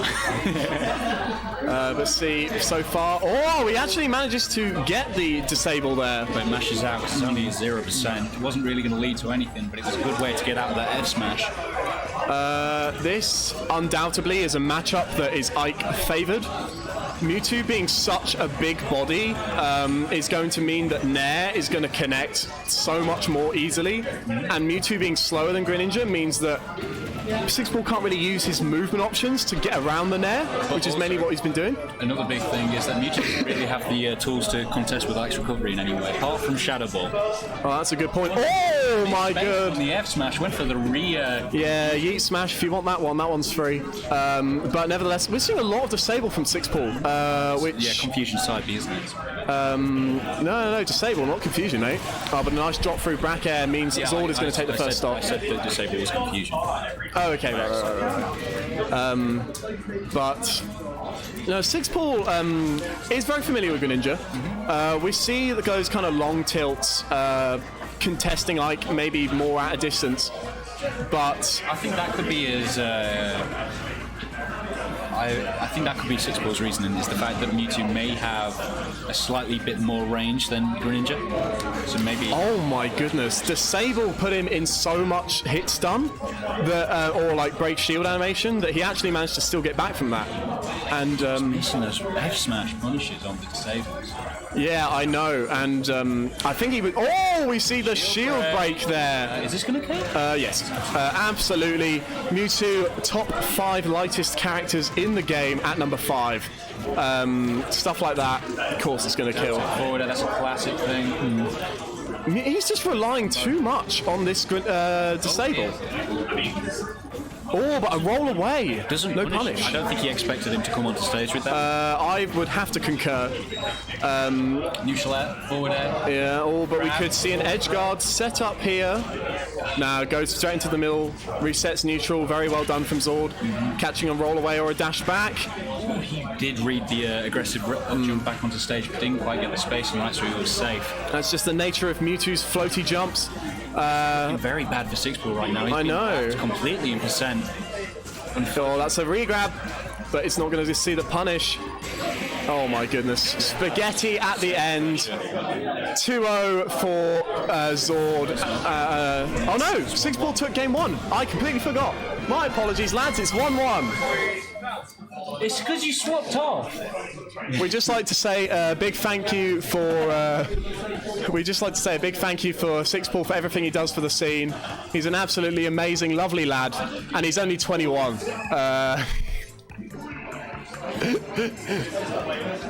Beautiful face. Anyway, nevertheless, we are going to be seeing game 3 here. Counter pick looking to be potentially Pokemon Stadium 2, because we've seen Battlefield, and now PS2. So this is a good stage for Greninja and Ike. I'm assuming, I was assuming that we're going to go back to the Greninja. It's good for both.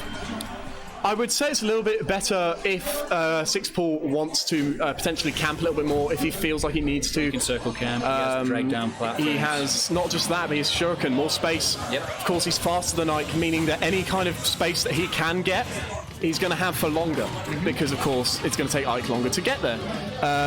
But right now we're going to have to see both of them pretty equal game as we start off here. Oh, we see, yeah. Doesn't quite get the punish because I think Zord buffered a roll by accident, maybe, but it meant that he wasn't jab blockable. No, yeah, absolutely. And I'm quite surprised we haven't seen a single parry from Sixball. Sixball was practicing those parries before his match with Zord. Yeah, but you have to remember that practice compared to real life tournament is my goodness, if that killed, that would have been the sickest thing alive. Sixball proving that he is very well versed with this character, that switching back was definitely not a mistake. The water shuriken can actually catching a hanging icon. It definitely can two-frame the water shuriken. It's a surprise if you're not aware of it, but it means that, because of its power, that he's going to be getting the lead here super early. Cameron actually able to shield that counter from Sixball, which was really good. Was it an area? Yes. It must have been like a really well-spaced area. Yeah, we see they're all beautiful cancel into the jab. Zord looking to clean up this stock, not to make sure the lead gets any bigger. Beautiful F-tilt. Beautiful. I wasn't combining it with the word Randy, I swear. I thought brutal. Oh, okay, yeah. Brutal F-tilt. We'll take that. But now 100% up on Ike. Sixball is going to have to be looking for those confirms. But now we're starting to see Zord air dodge out of those down tilt setups. Yeah. We saw him get hit by down tilt forward air in a lot of the other matches, but now we're seeing that a little bit less as he air dodges out of them. Good DI on the forward air there. Forward throw. You're not going to quite do it there, but accident. I don't think he meant to walk in such a strange way there. No, but good shield. Forward throw. Stale's not going to quite get it, but the water shuriken, yeah. We were talking about the water shuriken earlier, weren't we? Yes, we were. And look at it go. Catching him out of the quick draw. Down throw, dash attack. Goes for the drag down up there, but head dodges out of it. Gets no tech. But I think he expects the neutral tech, which is why he goes for the up tilt there, but Zord's missed that tech far too many times for him to reasonably be going for it. And Sixball now going to run away with the lead. I think this is the type of situation now where Sixball just wants to camp. Oh, the platforms. That is one thing that Greninja notoriously has been really struggling on with PS2. Oh my goodness. Oh my goodness. He has the jump. That's beautiful. That was really good. Nah, but another spot dodge. That's going to be Sixball in winner's side of top 8. He was beginning to just kind of go over and over, really push his advantage there in game 3. As we were saying earlier, when Greninja steamrolls you, it's hard to deal with it. But if we were talking about what we could see potentially from Cameron in the next game, teching those drag down up airs is... No, he got multiple. He got multiple. He just didn't capitalize on them well enough. Which is something we could see potentially in the future. Sixball's adaptations to the edge guards were very good. To be honest, he was kind of going for the same stuff, but it covered so many options that okay, fair enough. And maybe a little less grab from Ike. One thing we especially saw a lot of I think was a lot of spot dodges from Sixball. If you notice, at the end of the game, he was going for spot dodge quite a lot. I'm not saying grab is necessarily bad in this matchup. I'm saying that nearer the end, maybe you could catch it with jab or something that's a little bit longer lasting to make sure that you're there and actually catching his defensive options. Okay. Who are we getting on stream next? Good question, well presented. Back off! Can we have a stream? Oh, we have a stream game. Is it going to be Matt versus Pigeon? Matt versus Pigeon for the stream? Are you two playing? Yeah. Cool. Ooh, this is a matchup we haven't seen for a while. No, yes, we have. Well, it's been a few weeks. Matt hasn't entered for a few weeks. Where's the setup? Okay. We'll have... okay. Thank you, I wasn't ready. So this will be winners round 4. This is winners semis. This is one side of winners top 8, where we see Pigeon, who beat Otter to get here, because of course Otter upset Pizza. Yes. and we have Matt, who beat Bacon Beard earlier on stream, to be here as well. So winners semi-finals here, and a matchup that is pretty much as old as time. We've seen this in Grand, we've seen this every single spot in top 8, and a set record that Pigeon is up on. I didn't know Pigeon was up on.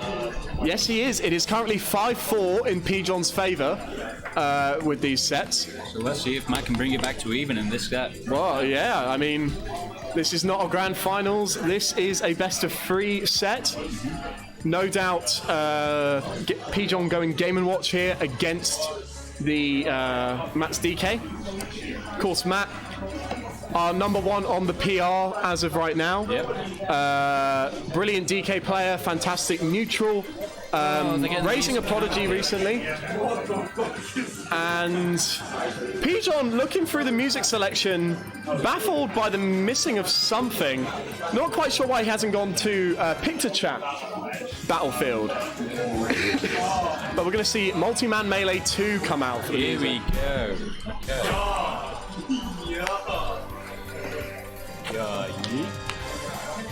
Go. So Matt's still rocking the dog tag. He's repping the man. Oh, is that just his tag now? Yeah, I think it is. Wow, Matt, coming off of the success of Dog from last week, if the apprentice can do it, the master surely can.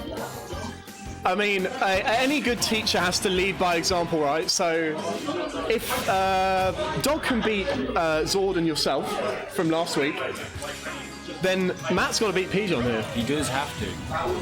For him to go in Game & Watch. for the tuition fees. I was telling you, man, Game & Watch is always the pick here from Pigeon in these sets. No, it's Matt not. figuring out the villager a few sets ago, but now we see. Oh, can you fill up my water bottle? Are you filling that up?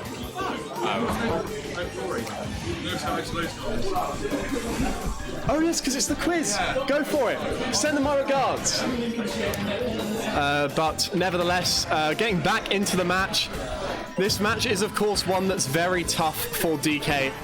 DK not having a lot of safe options on shield, and the ones that he does have, I think, still get caught by up B. Yeah, back air definitely.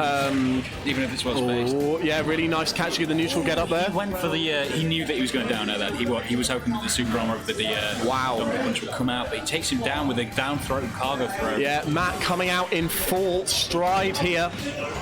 We see him basically take the lead and then try and find his way in. Like, he's making sure to play careful, he's making sure to play around what he knows Pigeon likes to do. See, as you can see, he rolled away from the back end there, knowing he'd do it. But Pigeon, he needs to find something that's actually going to kill him. And Big boy with the forward air will take it on ledge. Matt's staying around for too long. The longer you last on ledge at those higher percents, the longer you are going to, or the faster you're going to run out of your ledge of invincibility. So this is looking like a very even set. Game & Watch has the combo potential to build this all back up right here, right now. Yeah, we see the up airs. That pretty much means it is a dead even game now. DK doesn't really have very good options to get back down on the stage from that. Yeah, well, that's just one of the weaknesses for DK. And wow, a catch! You don't see that often on the platforms from Pigeon. Down smash, forward smash. Pigeon, Matt was talking about this earlier on stream, how he hates it when Pigeon just runs all the way off stage and then comes back on between stocks. Well, I mean, he can afford to. He's got the lead right now, and so far, Matt still looking for a way to tie over this stock. He's not even really at kill percent. What would you say, Game & Watch? He is now. Yeah.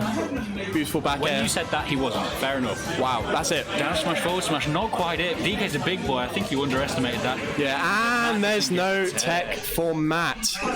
Pigeon, a very confident game one there. Him laughing. Matt's looking a bit. Dog, of course, looking at his teacher in shame. Dog just said, I really learned from you. Yeah. Dog looking over, looking straight back into his own match. He doesn't want to see his teacher fail, you know?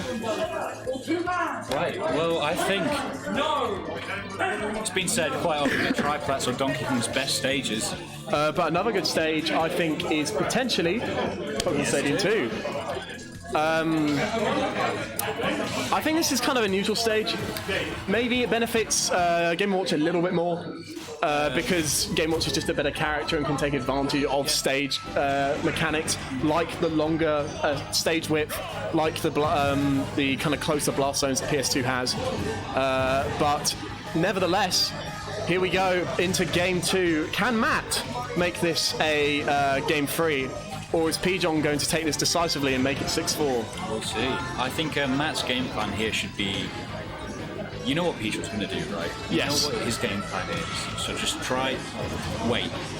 Figure out what you can definitively do to punish that, and just capitalise on that. If it means that you're getting him to like 160 as Game & Watch, that's fine. You'll get a random hit and die. You need to be willing to wait until those percentages.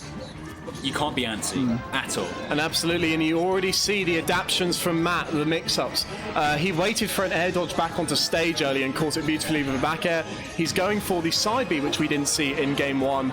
And all of these mix-ups and this more patience, beautifully done. Teabagging as well.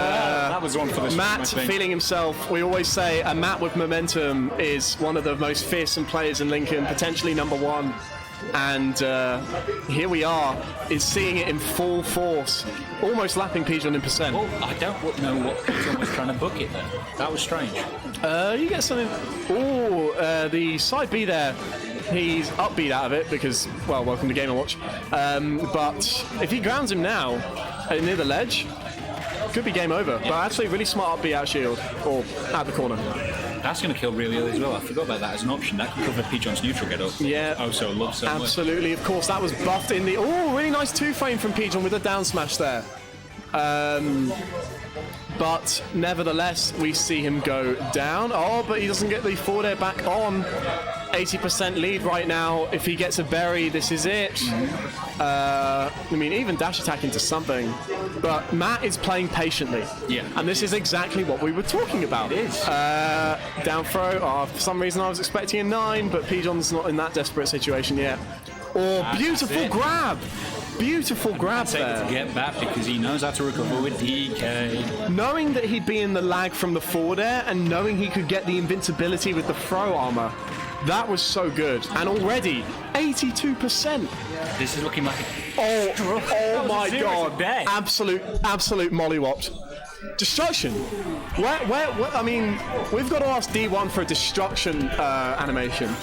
Because obviously it's you know, copyrighted, right? Yeah. But nevertheless, wow. What? Such a different game from Game 1.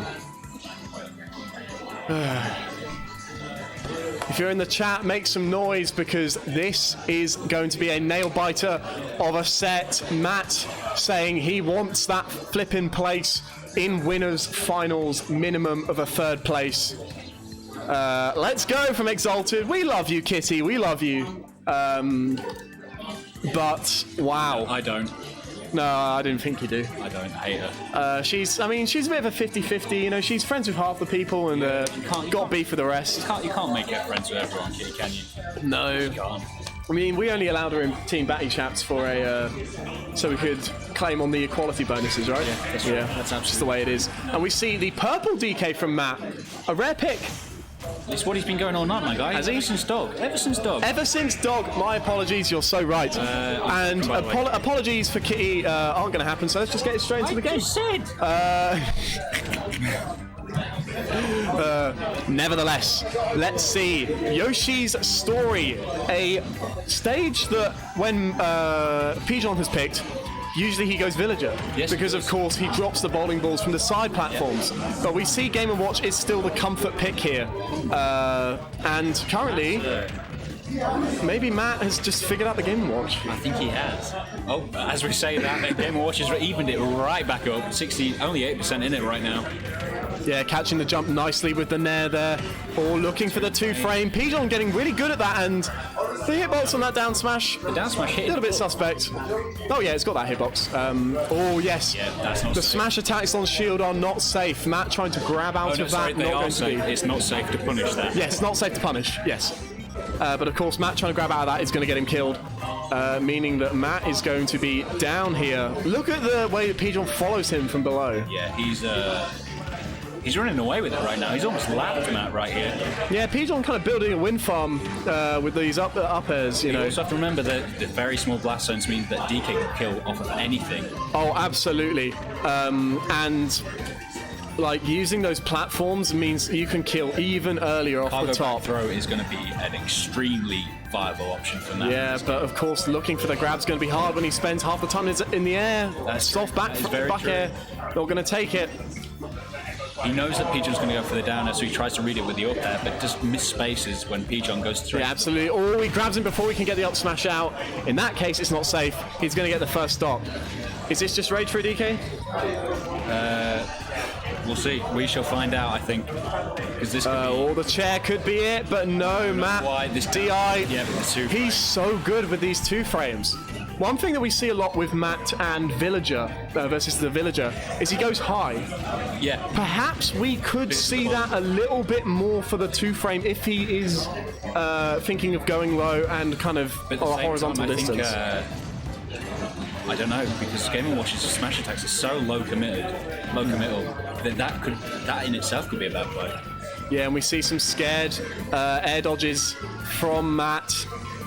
Perhaps, maybe looking a little bit lost. It's difficult to say. Oh, the air dodge. Is he going to tech it? No, he doesn't need to tech it though. Oh my goodness me, Pigeon, you're a madman. Pigeon mashing out there, you could hear the... Yeah, that is a difference. Because from the scale of like a dead person to Samsora mashing versus Inkling Roller, Pigeon is closer definitely to the dead person. tech. Wow, and we see the SD from Pigeon. Has brought Matt back in it potentially. Yeah, forget my... Matt, we were talking about this. Matt, you could have DI'd that, but we're going to have a chat after the set. He tried to grab too many down smashes. I'm going to play my next set. Where are you playing it? I'm playing it On stream? I could do that on stream, I just need a toilet. Kel, can we go on stream?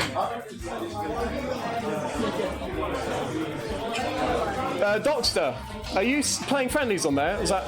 Okay, fair enough. Just asking. So alone, I am now on the commentary. Kitty, I still hope you're with us because I didn't mean anything that I said, of course. Just winding you up as always. We love you. And of course, Exarch, we love you too. And we love all the people in the chat. But unfortunately, we're going to see Matt not really learn from his mistakes there. Trying to grab that down smash from Game & Watch is a fate that no one wants to see. Well, the fate is that no one wants to see. He's going to get down smash, forward smashed. And now, actually, this is winner's side top 8. Kel, can we be awful people? Can you play on that setup? Because they're playing friendlies there. Winners top 8 on the stream, please. But me and Sixpool are. Okay. BRB lads, we need someone for the commentary. Cameron, you're up for comms? Okay, has to play. Me and you on stream, Sixpool. There will be someone on stream. I swear. Somebody will be there. Somebody. Can we get someone on comms, please? Okay.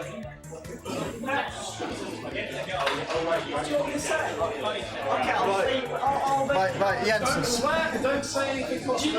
Right. You know who it is? Swear words yet, Rory. You know who it is? It's Steph by Dan, back again on comms. I'm And with. it's Jensen. It's been Shout out 3 Jensen. months since I've been on comms. I'm gonna count every time. Sixpool does a 4 there. Let's do Okay, this. so we're going to have Vozza versus Sixpool right now. It's going to be Who's happening. player 1 and who's player 2? I'll be player 1, I think. Thank you. You're gonna switch it around. Yeah, we'll do. Oh, yeah, Let's yeah. just swap players. Scores. Is this winner semis? Double check. Yeah, please do. But we're seeing Sixpool Vozza. This is always a good game. Shout out to PR Exalted. We love to see it. We miss you.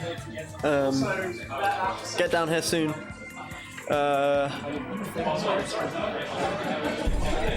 But here we go. We're Penny! What channel did you put the bracket link on? Have you put the bracket link on? soon. Did you put the bracket See you link around, on Exalted. Discord? But right now we're going to be Which channel? seeing this game. It's going to be Vozza 6 Cheers. Ball, Vozza probably on the Ness, 6 Ball probably on Greninja.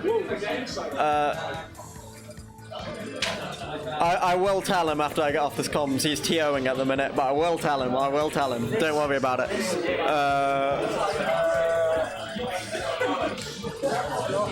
It is. That's nobody. Round 4. It's not winners semis. It's winners 4. The one. So winners quarters. Yeah. Winners quarters. Okay. Right. So 6 Ball probably going Greninja here. We're gonna have Vozza probably going to Ness. Yeah. As normal. What stage did you go? Okay, we'll find out. We'll find out. Well, we've seen this matchup a lot. I'm gonna count on my hands how many times Greninja's forward there. Just Okay, just forward air. Just forward there. Okay, it was stat check with Jensen. Yeah. I want to see if these buttons get used ever. But yeah, definitely, we're going to be seeing this happening right now. We're going to PS2. Good stage for both characters, I guess, but I guess maybe better for Greninja because you've got the home advantage. Oh, is that? Are we talking about type advantages now? Because you know, Ness has that PK fire. He is a dual psychic fire type, so we don't know what's going on. That's the type I would play in Pokemon VG, but here we go. Forward air coming out. Ooh, nice forward off stage from Vozza to get back there. Oh, in air, gonna push him off. Shuriken's coming out. Moves. I'm not sure. Oh, that was yeah, that was good. Home run contest coming in clutch there for Vozza. A PK fire, not full PK. No. Shuriken's coming out. Yeah. I'm surprised it wasn't the back throw there. I'm sure Vozza could have got something off stage, but Magnet coming out. There's the back throw. Yeah, I know. I did say I will tell him. But Magnet coming out. These two are both at kill percent right now. Yes, definitely. Quite a lot of kill. I think that's backhand kill. Yep. That was close. Ooh, nice forward air. You didn't notice the weight. Yeah. No, Ness can like move. Yeah, definitely. Move a lot. Nice PK fire. Ooh, he's still alive here. Definitely. There's a neck and neck. Oh, does go above Vozza that there. would have been a back throw, as we all know. Definitely, that was good getting back to stage from 6 Ball there. He went above Vozza, and there's a forward air to kill. That is the 6 forward out of the game. Yeah. There's a forward air to kill. Yeah. Lows. Is Roy gonna tie it back up? Nice. It's a nice up smash. That's a lot of damage coming out. 6 Ball can afford to play safe now. Yeah, 6 Ball. Well, he wants to play safe. He's at kill percent here. Counter. And he doesn't get hit by Yo-Yo either. That always catches me when I'm at edge. This is too good of a game. Yeah.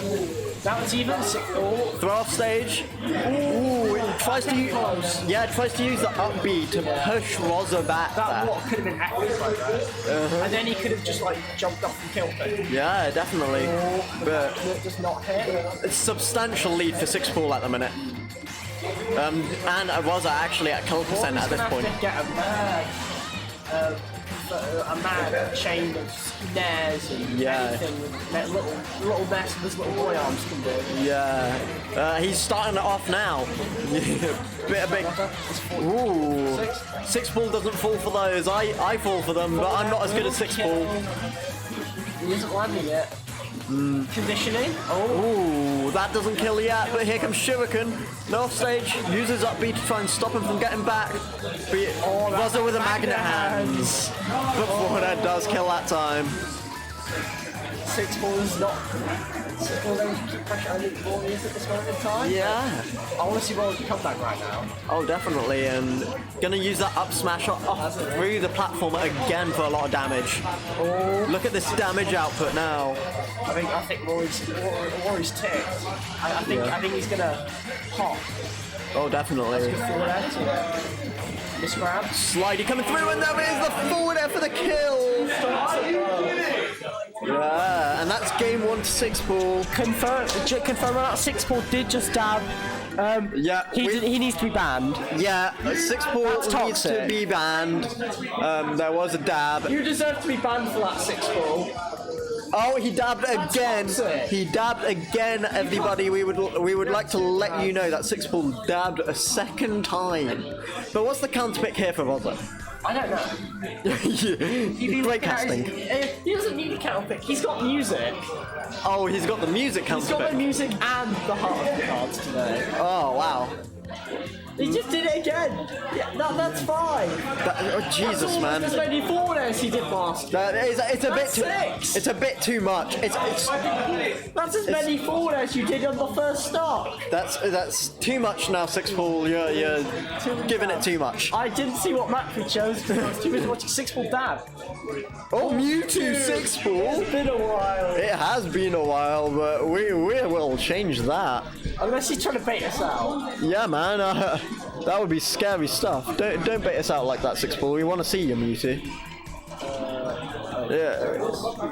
Yeah. And it's blue Mewtwo too, so we got to change that. Obviously, Vozza sticking with Ness. Little Ness boy. 6-Ball boy feels confident about this. Yeah, 6-Ball. Now they are similar weights. When they're bringing out Mewtwo, he's gone to Battlefield. That's an alright counter pick, because if you get hits like PK5, you can like trap him a match. I mean, I think we can probably guess what 6-Ball banned. But we're going to see up here, in-airs coming out from 6-Ball. Gonna come through forward air change now from Vozza. I mean, you love to see him. Mewtwo is lighter than Ness. Gets hit by the up B. So, Rory might be able to get his kills quicker, but yeah, with the right confirms, 6-Ball can do lots of damage. Definitely. Mewtwo is really good.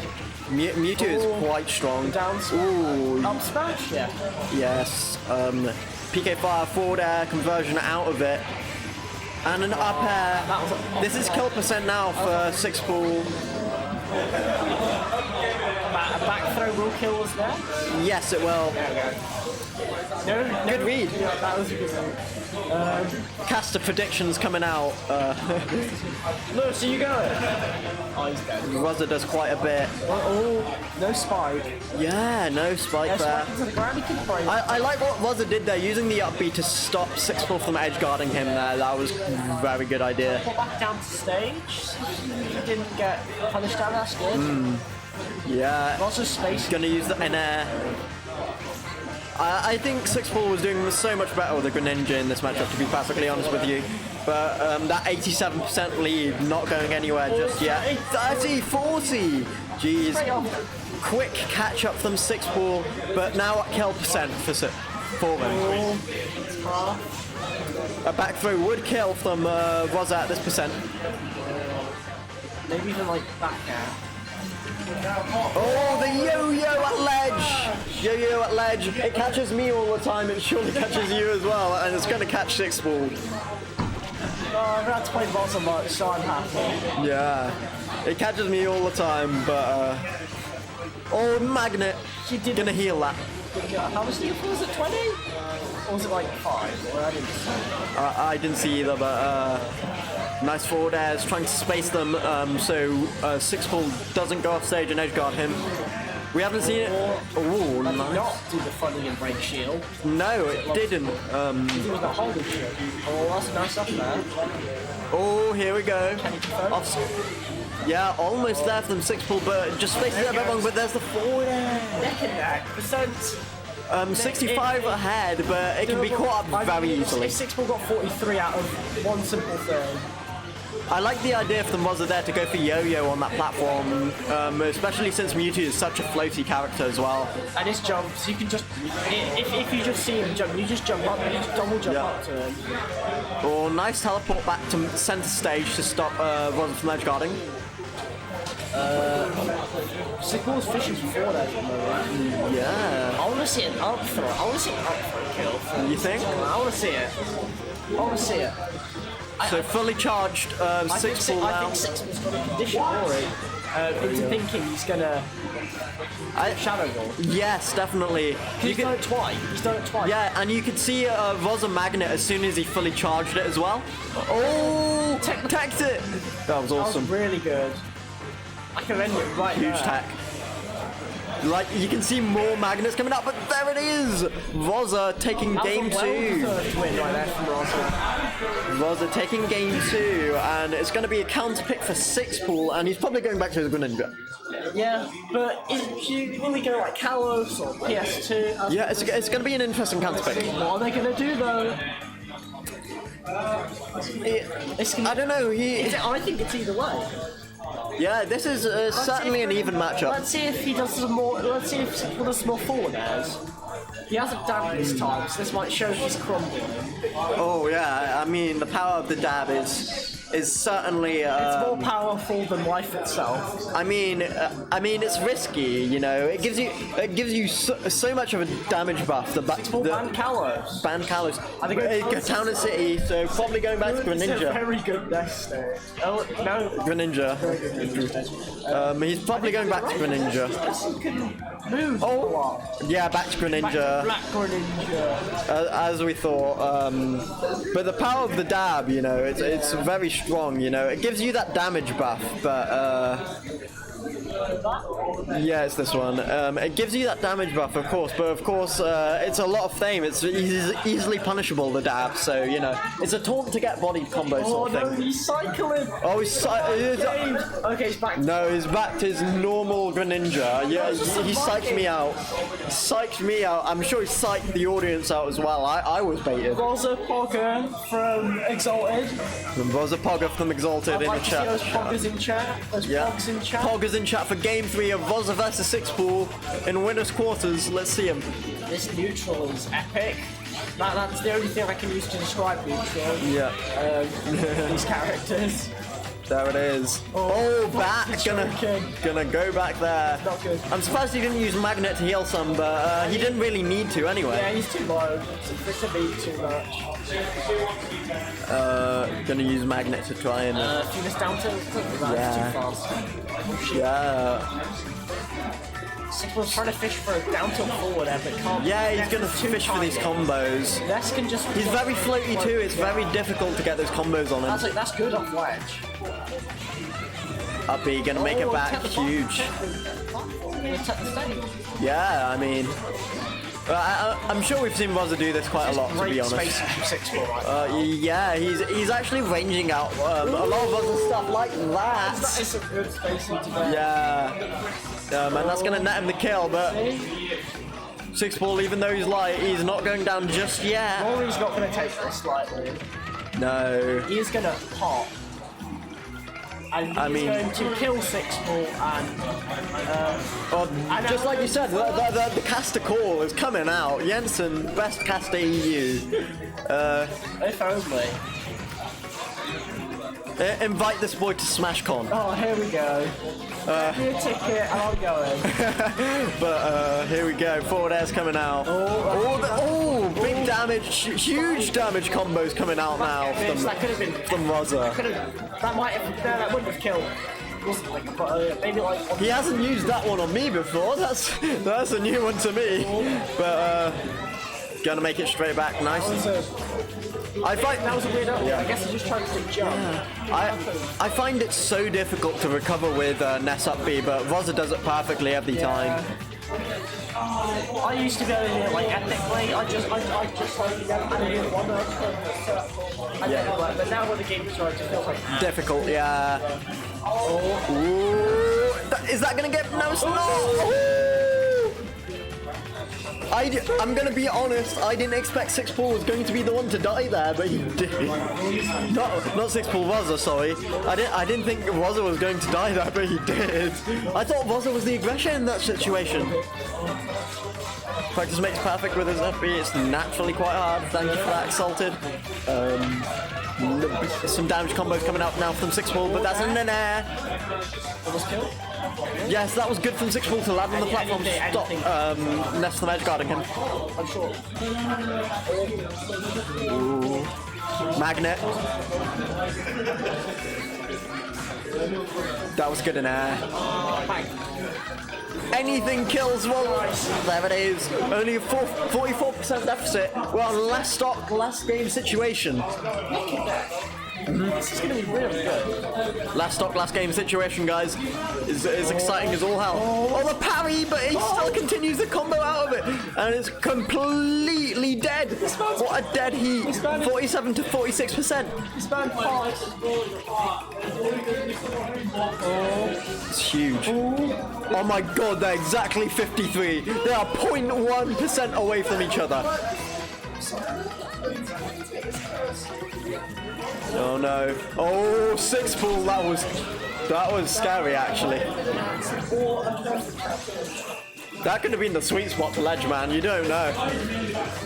But it's too close to call right now. But there goes 6 pool with the up airs. Ooh, Buzzer gets out of it. In air. Gonna get back to stage, uses yo-yo to try and cover it, but 6 pool just lands just above him. This is going to be shurikens coming out now. Any kill. Nice shield. Some random move will just hit. Oh my god. They're both playing so safe. I feel like we can see it. Oh my god. Counter could be hype as shit. Where are we going? Oh, we give counter? Back at was not. there it is. Oh my god, it's... Back throw would kill people at this point. Oh! If you drop shit, that could have been bad. That could have been huge. We've got a crowd forming behind this game right now. Oh, dash attack doesn't kill. In air. Magnet! Oh, but there's a throw! That doesn't kill! Oh, the stage! Oh my god, that was insane! But the forward air is gonna kill and 6 pool pops off! Absolutely! The pop off from 6 pool! The stage! That was epic! Oh my god! The stage coming in, that was so cool! The stage saved I'm it. speechless! Epic! And 6 pool moves on to winner semis. The camera also come back from losers and meet someone in grands, as he did last week. Yeah, that. Oh my god! Rory, how did you get back from that? Oh my god! How did you get back? Rory, how did you get That back? was hype, what I just witnessed. You got it. You guys are way too noisy. It's because we're gamers. What I just witnessed was hype. You can pop off for the stretcher. That's fine. For the stage save, you've got to pop off for You it. have to. I thought even when I thought you. Vozza, how do you feel after that Face one? when you lose, but you don't lose and you lose. How do you feel after that one, man? Yeah. What's going on? Are you winners finals? Okay. Looks like P-John coming up for winners finals. Oh, I had that, but I've still got a winning record on 6 pool in the. Yeah, you're gonna make the comeback from losers and get. I'll have to see who's in losers, because of course, I don't know if the stream is aware, Zord is out. Zord was beaten by Wakey in losers, meaning that he's not there. Exalted, I hope you clip that stage save, because that was fucking wild, my guy. It was wild.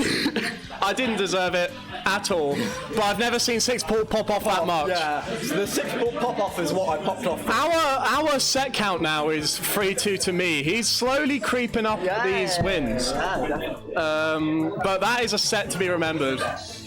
Although I definitely Exalted popping off in the chat. I missed several punishes game 1 too. So off stream, because this is winners finals, off stream we are going to be having I believe losers quarters or losers eighths. Let me check the bracket right now, because of course top 8 was myself, 6 pool, P-John Matt, which you saw earlier, take in P-John's favour. And P-John's going up against 6 pool right now, so we're going to That's very true. So this is winners finals. P-John. You set the score, and we're all And it's here. winners finals, so are we doing best of 5 for this one? Yes. So it was Matt, P-John, me, 6 pool for top 8 winners side, and in the losers side of top 8, You have Tomo, who has bested Otter to be here in Losers Apes. Yep. And you also have Ark and Wakey swimming below. So off stream is the match Baconbeard versus Bus. That's an interesting one. That is definitely an interesting one. That match is for top 8, Yes. loser's side. Loser to face Tomo. To be honest, I haven't played Tomo in bracket at all, so... Do you not? He's been doing quite well, actually, recently. I think we need to start seeding him higher. Yeah. Because this is not the only top 8 he's made before. Yeah. He has made top 8, I think, a couple times. Yeah. So shout out to Tomo for that, because you're in top 8, mate. You fight the winner of that. Now, as for this match, wait, does that mean Pizza didn't make it? Oh wait, Pizza... No! Described it. Pizza has not made it to top 8. Game 1, we're going to Battlefield. We're going to Battlefield. Okay, that makes sense. See, here's the thing, right? Oh wait, we're not switching to Picto Chat. It was Pizza versus Ark for the spot in top 8 because Pizza, of course, got upset by Otter. Yes, I was watching that game and I was waiting for my senpai Otter and coach. Essentially, what happened is now that Ark and Wakey, who are actually playing their set, have made top 8. Yeah. The winner of that will go into Matt. Yeah. Ooh, so very dangerous. Anyway, let's start the game. Yeah. Now, here is a matchup we are, we've seen this all the time. Oh my goodness, is that dead? No. Something that is important to remember. Oh my goodness, 6-pool, you can't play me like that and then just do that. Come on, bro. Classic going down to the bottom of the stage and up being again. It's just gives up stage control. So I think 6-pool needs to capitalize a little bit more from Pigeon on ledge.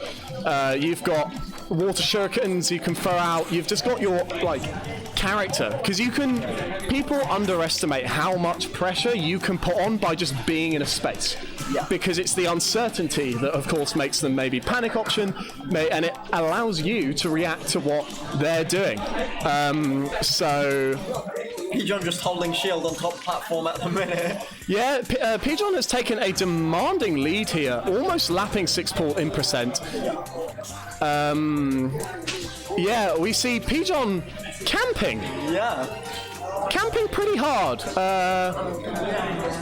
I mean, if this was me in winners finals, I wouldn't allow this to happen. But nevertheless, now that he's come down from the platform, we see the forward airs come out. Gone. 6-pool beginning to crack on and get the damage. I suppose we can use that. But Pigeon is just getting away with this. Yeah. The mistakes that 6-pool is making are the mistakes that... Oh, okay. Yeah, I think that was the lack of DI or air dodge from Pigeon, because I'm pretty sure he could have got out of that. Yeah. Especially being light.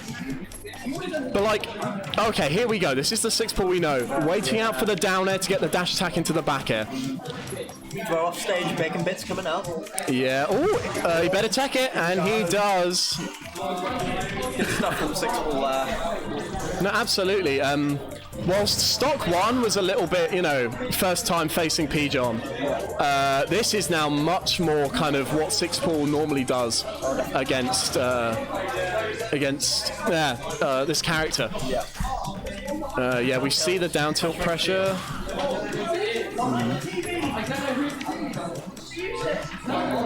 It's really difficult to set. Why did he counter there? Oh, he still made it back. That was so low and it kills. Now, Pigeon loves doing neutral get-ups. Yeah. I mean, he loves shielding afterwards, so it was a bit risky, but if you got the timing on the F smash, like 6-pool did, that was the perfect punish for that.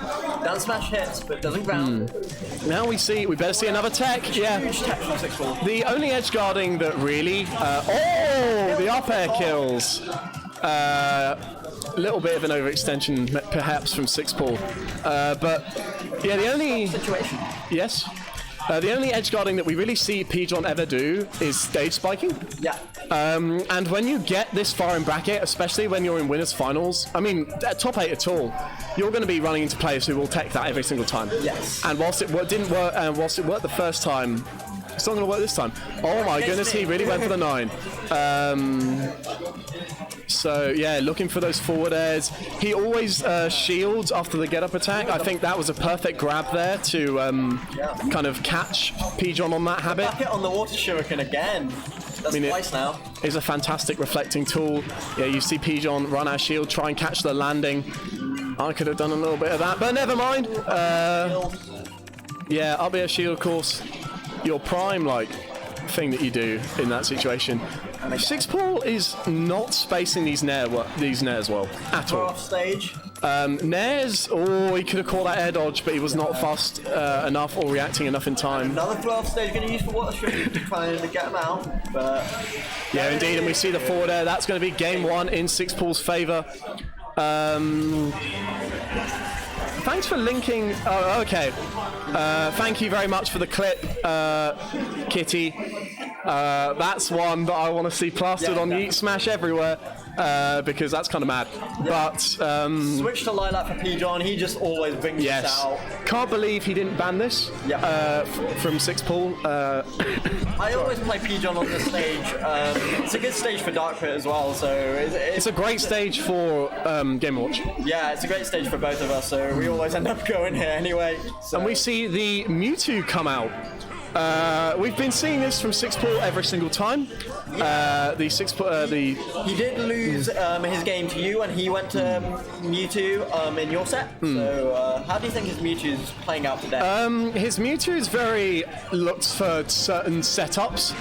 And of course, it doesn't help that Mewtwo is just a worse character. You have a bigger hitbox. You're slower. Game & Watch can just overly do more, because whilst you do have safe moves, if I'm correct, you've probably got safe back air on shield, but with the tail not being disjointed, it's hard to know. That tail hitbox got increased, didn't it? It did, but of course, your matchup against Game & Watch is entirely dependent on how well you can space around his aerials and how well you can space around his shield. And when you have no really safe shield options, it means that basically for free, he gets to up B like that out of, well, whatever he wants. Yeah. It's interesting, but very even at the minute, though. Yeah, oh no. Okay, risky forward tilt there. It wasn't, he could have shielded that instead of going for another down smash, but Pigeon makes that not connect. That would have broken shield if it was any other stage. What? Didn't connect, sorry? Side B. Oh, okay. Sixpool. Pigeon was shielding, I can confirm. Yeah, I don't know why he went for the grab there. Nice cross up from Pigeon. Pigeon, see, the thing is, this may be even, but Pigeon has had the momentum this whole time. Yeah. And, no up throw. Probably not going to kill at this percent. No. Looking for the forward air. Oh, there it is. Told you he was looking for the forward air, ladies and gentlemen. And yeah, enough. He found it. Yeah.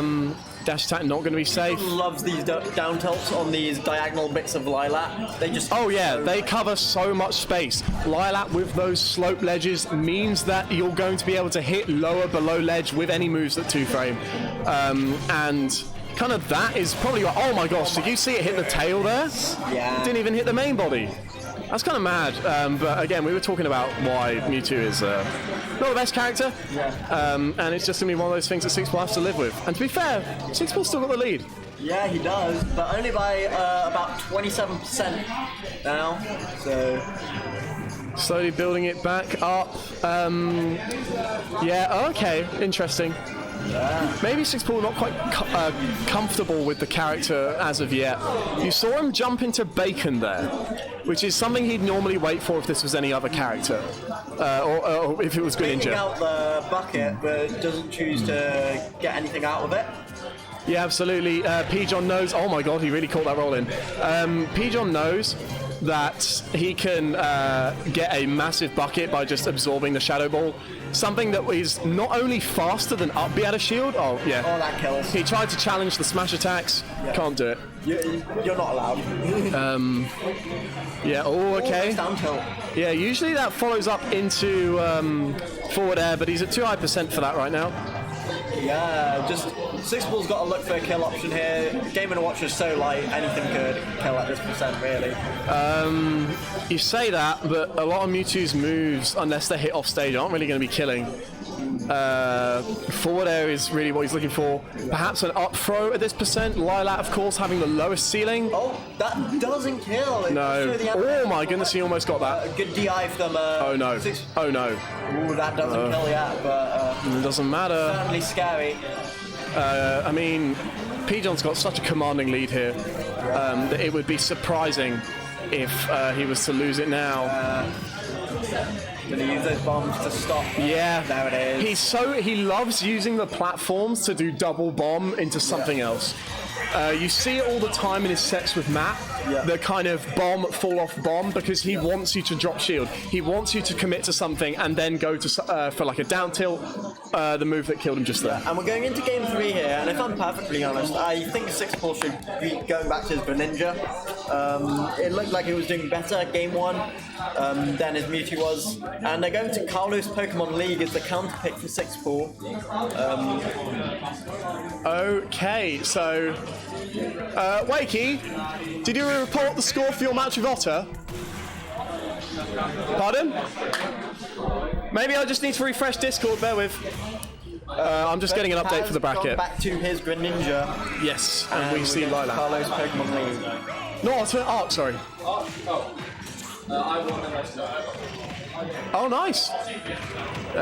So that would put you at 5th, I do believe. Yeah. Oh yeah, he's already played against Matt. Damn, I didn't even notice. Coming out. Monty in the chat. Shout out. For missing it, it was over in about 2 minutes. Monty, we love you, buddy. But welcome to top 8. We're already seeing Pijon get the lead here quite quickly. This stage, I would think, is good for Sixpool. Yeah.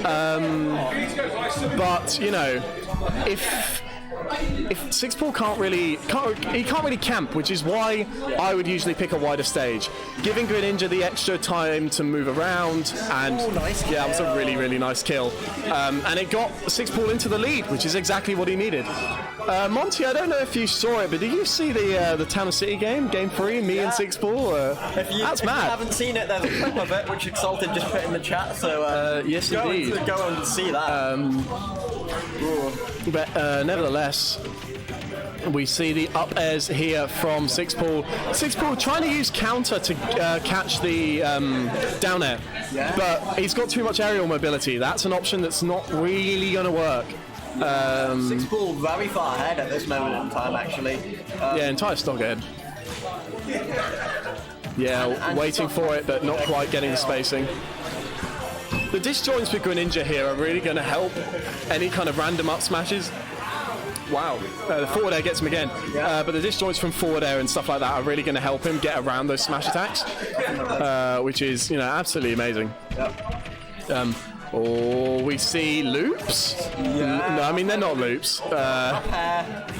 Just pressure in the air, to be honest. Yeah, Sixpool is looking mighty clean now, almost in the position to... Oh, damn it. There goes the free stock, ladies and gentlemen. But it's still a very powerful lead here for Sixpool nonetheless. He's just... What he's doing is he's catching Pijon's habits just really well. Yeah. You see him catching the down airs, you see him getting the grabs from the get up attack, well, not the get up attacks, but the neutral get ups. And the combo game is just amazing. We better see a tech here. We see a tech into holding the platform, and Arc is leaving. See you later, Arc. Pijon gets the kill off the ledge, and that's beautiful. How's this? I'm kind of worried. Pijon has known to make these back before, of course. Definitely. Such a solid player. He's never missed top 8 this entire season. And I've never made top 8, so there you go. Nevertheless, Sixpool maybe getting a little bit antsy here. He knows that his dash attack combos are just going to be upbeat of because he can. Is using so many judgments right now. Yeah, I don't know why, because I mean, I get it's a little bit of a desperation, but he's not even going for them at a down throw, which is what you would expect it to be gotten out of. Good DI. Yeah, nice DI from Pigeon, but anything else from Greninja right now is going to kill. But I am worried because 9 is 9. Fishing for the 9. Yeah, but his luck has been really awful. Yeah, but that one is. You see him scouting. He's not jumping. He's not trying to do anything. It's winners finals, my guy. Sixpool with the cheeky handshake already. Yeah. Bit disrespectful if you ask me, but you know what? Dab's coming out from Sixpool. I know. If you follow Link's Awakening on Twitter, yes, you will know that Sixpool is obsessed with the grandma lady dabbing. Yes. It's his favourite gif. He replies to it with everything. Penny, our resident DDD player, messaged Pelly, top 2 player in the UK who plays Palu now, but used to play King DDD. And he just replied with that gif. It didn't make any sense. It didn't make any sense whatsoever. But you know what? He still replied with it. Yes. Why did I hear my name in Pelly? Oh, we were just talking about how Sixpool replied with the dabbing gif. Yeah, I know. Which made no sense. I know. Exalted, saying Sixpool's got a thing for older women. Sixpool's got a thing for older women. I mean, I cannot confirm or deny. But nevertheless, he's definitely got a thing for dabbing, which is unfortunate. Game 4. Game 4, Smashville. A stage good for both players here. These smaller blast zones work out for both. This was Pigeon's counter, so let's see how it works out for them. No, absolutely. So long as Sixpool can avoid the down smashes, which he's been doing a somewhat okay job, he's been getting hit by them a few more times than I think people would like, or he would like. Yeah. But you know, so long as he doesn't get hit by that and then forward smash, I don't think he's getting killed particularly early. Whereas forward air, we saw take a lot of the stocks in the last game. And so the smaller blast zones on Town and City may mean that someone as light as Game & Watch dies 4% earlier. Yeah. And that matters in a matchup like this. And we do see Pigeon trying to get the reflectors off those water shurikens with his bucket. He's been using it quite a bit this set already, and that one hits. Yeah, absolutely. Pretty even game. Both of these players pretty much going blow for blow right now. Yep. You saw there he missed the back air because he jumped. That's something that Sixpool was doing fantastically last game. I don't see why he kind of abandoned it. Yeah. But he was chasing the landing instead of going up to attack. And because he did that, like, it's now a lot more even than it pretty much I think could be. Quasar-esque tech chases coming out today from Sixpool. Yeah, absolutely. One thing that I'd love to see Pigeon kind of catch onto is that every time Sixpool is shielding a smash attack, he's immediately going for jump forward air. Yeah. Now, if he goes for nair there, Yeah. he completely beats out that option. Yeah. So maybe a little bit more adaptation from Pigeon, although Pigeon, one of the players that's very much set in his own ways. So we'll have to see if that adaptation comes out, but risky. And that does kill. But 60% deficit definitely could have been more because that these counters really aren't working out for Sixpool. No. But he's still going for them, mixing them into his gameplay. I mean, we didn't see him that much in the first 2 games, and now he's maybe overusing them a little bit. I've seen a few, but I definitely do think he's overusing it. I think he has to really commit if he thinks he's going to get hit. Oh my goodness, that clanked. He is a very lucky frog right now. Yeah. Explosion there. Catching him jumping kind of carelessly. Really nice getting around the back air, but the forward air is going to keep him And now we see blind. Pigeon with a huge lead. Oh yeah, absolutely. And there's the kill. Pigeon pretty much a stock up here. Like, he's just been playing super well around... no, actually, you know what? I think it is Sixpool is getting a little bit too impatient. Yeah. This is like the game that he could win the set for Winners Grants. Yeah. Last week he was stopped by me. Yeah. This week, you know, he just kind of wants to maybe get there. It's a mentality thing, but... we're gonna have to see something come out from him because right now Pigeon is catching these landings. Oh, brilliant bacon into grab. That is definitely a confirm the Game Watch has. Or we see a back air come out. Just the bacon bits stall you so much. They do. Six Ball going quite far for this edge guard. It's not going to pay off because every time he does that, Pigeon just gets to go high for free. Yeah. And every time he does that, he gets stage control for free. And then Six Ball's in a bad spot. Yeah. So very much a domino effect if he doesn't get that edge guard. we see the Nares coming out to catch his aerial landings and the aerial forward airs. Yes. Or the jump forward airs even. Which is pretty much exactly what he kind of needed to. Oh! Smash! Yeah, it was a really nice roll read there from Pigeon. But a really nice forward smash. Yep. Six Ball could potentially make this backwards. When we're talking about catching landings, that's what won him game 2. So to see him do it again with the forward smash there, he's going back to what works instead of getting potentially impatient. Because as you can see, oh, that's it. Yeah, that's gone. And it's 2-2, and we're heading to a game 5 in winners finals, guys. Whew. It is a Betty Swallocks all round. That's all I'm going to say, because I can't say those words for the stream. Wow. Got some news here for the loser side of bracket. The last person to make top 8 tonight for loser side was it Bacon? It was Bus. Bus gets his first top 8 of the season, which is a huge deal because he's on the PR for last year, right? Yeah. He's not made top 8 at all this season. Yeah. From January to March. See how crazy that is. But nevertheless, like him being there, him now having to go against Tomo, who is playing Sonic. Oh, that's going to be an interesting game for sure. It is going to be an interesting game indeed. But speaking of interesting games, Game 5, PS2. Oh dear. Here we see a quite patient start from the both of them. Yeah. But nevertheless. We will be nonetheless. This off on PS2. Obviously, there's 6 balls down to pick after Pigeon won that last game. Yeah, you see, Pigeon is ready to catch like nervous air dodges, which I haven't really noticed Pigeon been doing. Six Ball been doing a lot of. Yeah. But one thing that you can applaud Pigeon for is his patience. Oh, definitely. He is definitely the premier camper of Lincoln. If you think you're gonna get, are you off?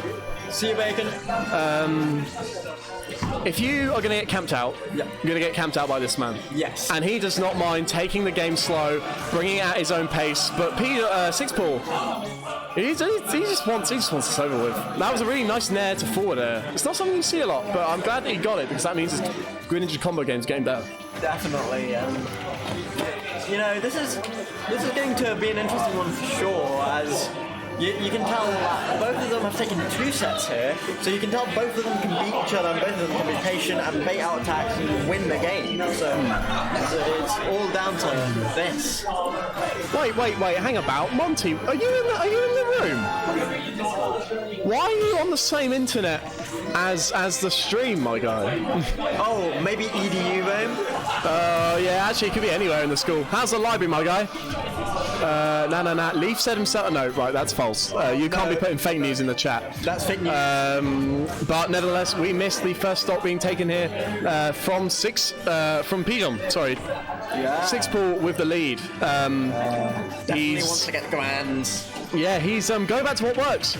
And so long as he keeps going back to what works. And it's those up airs that have been working for him so far. Yeah, he's so good at chaining those, making sure that he's absolutely ready. But yeah, he's just waiting. Like, he's not challenging. He's not okay, I was about to say he's not landing on Pigeon. As soon as he lands on Pigeon, he does. But the less he does that, the kind of, like, you can't camp someone when you're losing. Yes. I mean, Pigeon has been known to do it, which doesn't make any sense. But, like, with such a commanding lead, oh my goodness, he manages to land and get that. Like, there's so little lag on the down air that I'm surprised he continuously does get that. In air, get the bacon bits. But yeah, nevertheless, we're gonna keep going. Wowee. This is, I mean, he's brought it back, to be fair. Pigeon has been bringing it back. My commentary's gone out the window, I'll be honest, lads. It's just, I can't find enough things to say. Yeah. Like, both of these, some players aren't adapting to things. Is Anisty? No, he's good. He's good.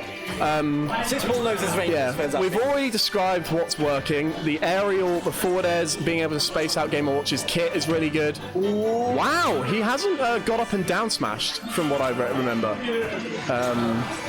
I'm able to get those smash attacks out there with no rhyme or reason. He rolls. No challenge from Six Ball. That was very, very good of him. Yeah, Six Ball just needs to play patient here. Yeah. He has the lead. No need to go for anything. Whoa! The wrong way. The wrong way. But he's still an entire stock up. Yeah. Couldn't quite get the cool kill. But there it is. And Six Ball is in winner's side grands, ladies and gentlemen. Would you look at dem apples? Yes. Wow. Six Ball redeeming himself for last week, losing in winners finals, defeating his demon in the form of myself, defeating somebody who he's gone back and forth with Pigeon, finally making it here to winners side grands. Yeah, let's get those Six Ball smugs in the chat. Six Ball smug all day, every day. Congratulations to Six Ball. This was a single elim tourney. He would have won, but it is not. Speaking of other tourneys, there is obviously Signature Move being streamed this Saturday. That's going to be a good one for you all to watch. We're going to have Grand Blue Fantasy Versus, which has just come out, so that'll be an interesting watch to see how the Lincoln guys play that for sure. Tekken 7 and of course Dragon Ball Fighter. And then there's also on Sunday, if you want to watch some more Smash, there is going to be Wake Up on Trent 2. Is it that? Is it that close? Yes, I am going to play Wake Up on Trent 2, so if you want to see me go 0-2 in every tournament, you can watch Well, that. you know where to go. So to update the chat on how bracket's looking like right now, over off stream we have Tomo versus Bus. Matt, can we get an update? Matt? It's 1-1, ladies and gentlemen. Oh, it's 1 stock to 1 stock. Okay, we don't have a game count necessarily. But the winner of that match will go to face me. Yes. In whatever it's called. Losers quarters. No, the winner of that will go to face me in losers quarters. And we have Matt sitting in losers semis, waiting for the winner of me and whoever wins the match that's currently happening off stream. Sorry, everyone. How do we put this? Pigeon is also waiting in losers finals right now. Yes. That's something to worth bear in mind. And currently, what's the scores on the doors? 1-0 to Tomo. Wow. Tomo? If you want to move, sure. Yeah. We are moving Tomo versus Bus onto the stream setup momentarily, just so we can have something for you guys to watch. We love everybody in chat. We love everybody in Lincoln Smash Brotherhood, obviously. So this is losers 8. So this would be losers round 4, I think, actually. If you're ever confused about wanting to come to Lincoln Smash Brotherhood, just come, because it's a beautiful community. I love everyone here. So I don't care that I go 0-2 every week. I just love the lads. So just please do come down if you're ever thinking about it. Yeah, absolutely. We have a new person here tonight. I'm sure he has had a lot of fun. Maybe he gets... I don't know if he's actually left. If he's left, that's only because he went 0-2. Don't worry, you know man. what it's like. I know what it's like. I've been doing it for the past year, so it's all good. We all start 0-2. That's facts. Actually, Page 3 of the PR, guys. Page 3. But nevertheless, it is currently 1-up for Tomo. Tomo being seeded like a lot lower than what you would think. Wow, he's really going random, huh? He's really going random, huh? Is that... Yeah. And we see the Ridley. Now, this is, interestingly, this is a character that Bus has some history. Bus has some history with. It's a character that, what's the word? What am I thinking of? It's a character that Peter, of course, used to play. Yes. Where he now plays Byleth. But it is a character that Bus has always struggled with. And out of the entire roster, it's really kind of fate that Game 2, he's gotten his character demon. But so far, we see these brilliant combos coming out from Bus. These up air combos. No, absolutely. The Ahar barely missing there, jumping with the side B. But for a character that Tomo doesn't really play, he's doing quite well. But Arsene is here. I'm surprised he won't land a mine. Yeah, he's been playing Sonic, I know, today. Would have thought that he would stick with that. Stick with something like that. We see the edge guard here. Oh, he goes for the forward smash. Maybe down smash would have worked better there to catch that roll, but... Yeah, don't fall into that. Oh, so nice from Bus. Beautiful.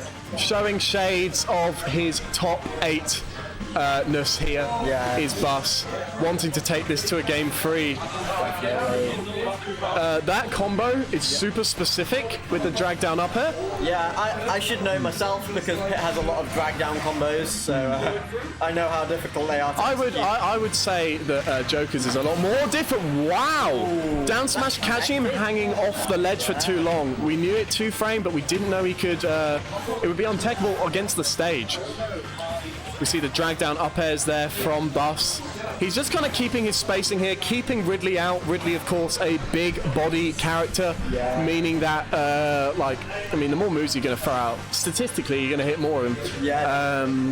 You always miss the shots you don't take, guys. That's what I'm saying. Absolutely. Good mash. Good weight, actually. Oh, we're going to see it again? Yeah. Like, usually, Bus actually drops those combos. He's really good at them. Ooh, big damage. But he usually drops them, but not tonight, because he is taking a comfortable lead here against the Ridley. And he's going to have Arsene on deck very soon as well. Yeah, we see the Tetrakarn landing, knowing that he's just kind of going for a string and it's an easy way out. But we see Bus kind of hesitant to approach here.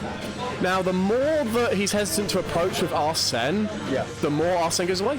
Yeah. So, potentially, especially since he's in the lead, you could see a little bit more aggression. Oh, no, he's fine. Oh, wow, that caught the roll. Very well done from Tomo. Don't know if he knew that, but I think maybe he did. He was leaning over the ledge to kind of catch him hanging at ledge for too long. Yeah. But it is now down to last stop, the back air. It is, yeah. So good. That's going to be 1-1. I'm assuming Tomo's not going to pick random for this next game. I don't know, but it's all to play for here. 1-1, fam. 1-1. But Bus is it's feeling it right now. I'll tell you that. Yeah, definitely. He's feeling the sauce. Oh wait, we're gonna have change of stage. Oh, DSR. Okay, yes, because of course, Pokemon Stadium was the first stage that Tomo won on playing Diddy Kong. We didn't see that match, of course, but nevertheless, we will be seeing. I completely missed the stage. Wii Fit Trainer, and it's a solid final destination. So here's the thing. Wii Fit Trainer does well on this stage. Yeah. Joker, I think, does even better. So already, oh my god, that wasn't even true. He just Rebels guarded straight out of that. But Tomo smartly going high. I don't know why he would go random, man. This is blowing my mind. Yeah, man. Hi, guys. See you guys. Right, gonna use those soccer balls to find space, some damage out. Absolutely, indeed. We see the forward smash there. He's keeping it quite close. Oh, okay, that's up smash. That's that. Oh, I can't believe that didn't kill. That was so well done. That was such a nice combo from Bus, showing that, you know, when he's got his combos out, he can actually do so well. And yeah, that was crazy. There are moments, and I can't really explain, but like there are moments where Bus just knows. Yeah. And he does it against me all the time. He'll read the most crazy things, and when it works, flipping works, my guy. Like as you can clearly see. Feeling. Yeah. Way to quote the Black Eyed Peas. But do you get the reference? Yes. Okay. I'm not like any of these boomers. We're all cultured here at Lincoln Smash Brotherhood. But nevertheless, here we are. Nice neutral air, safe on shield. Joker has so many safe moves on shield that it's actually ridiculous. Yeah. And okay, I can see what Bus is doing here. Yeah. Bus is not approaching. Yeah. Gonna try and use deep breathing to get some buffs on now. Yeah, we could see a back throw here. That's going to send quite far, but no ball. He tries to use the. Oh, he tries to catch a potential jump, but unfortunately we see the SD come out from Bus. Pretty difficult to do with Arsene, but Bus always makes it happen. So definitely. Sorry, Bus. Oh, huge parry on the soccer ball. Yeah, I know. Okay. Oh my god.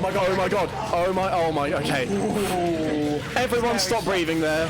Yeah. We see some laughter from Bus, but I wouldn't be laughing because guess who's brought this all the way back? Yeah. And he has deep breathing as well, so... Oh, no mash of the B there. Of course, you need to mash B to go further with Wii Fit's up B, I'm pretty sure. Yeah, I think and the fact that he wasn't able to do that is actually, like, it extends Bus's lead in a game that Tomo can't afford to make any mistakes. Certainly. Oh yeah, we see the aggressive fall down onto ledge, but no punish from Tomo. Bus looking for this last kill. Oh my goodness, so good. I think Tomo definitely going to need to use some sun salutations to get some health back at this moment in time. Maybe, but of course projectiles, especially if you're going at them for the long range, are always going to get Makara Khan, always going to get Rebels guarded. Yep. But it's a stock's there. Yep. I can't believe that Ahar missed, but this is only a 40% deficit. Definitely, it can definitely be caught up by Wii Fit thing, oh my god, if that spiked, he was in a lot of trouble. Yeah. But nevertheless, yeah, he tries to grab that. Nice air dodge, but that's going to be caught. Oh, he's alive! I was going to say I'd be surprised if he died, but nevertheless. Yeah, oh my goodness me, that's going to be death. Yeah.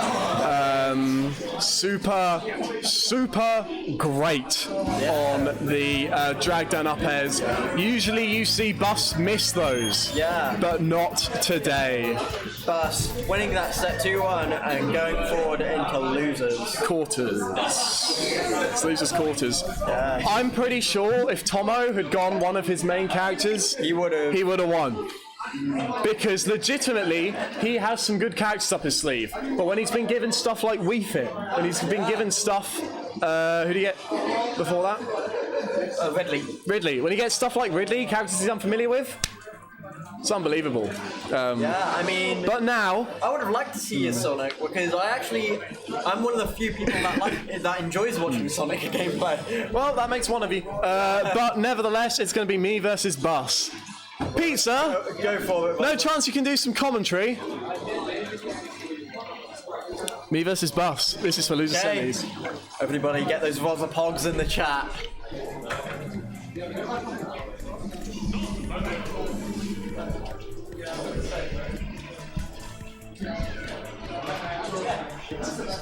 So we're gonna have Bus versus Rosa. We have some Bus fans in the chat.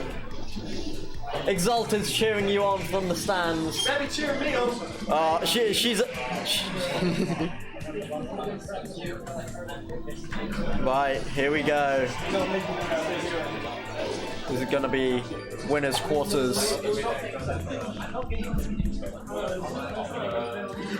If you all don't know me, I'm Death by Dan. I go 0-2 every week. And I'm here on commentary, Dark Pit main. Second best Dark Pit main in Lincoln. You love to see it. But we're going to be seeing Bus versus Rosa in winners quarter-finals right now. And let's see what happens for the rock, paper, scissors, because that is certainly going to be an interesting one. You guys all know that rock, it comes out flame 1, so we'll see what the counterplay is to the flame 1 rock. Oh, are they just going random? Jeez. I was about to say, if they're just going to a random stage, that's a bit much.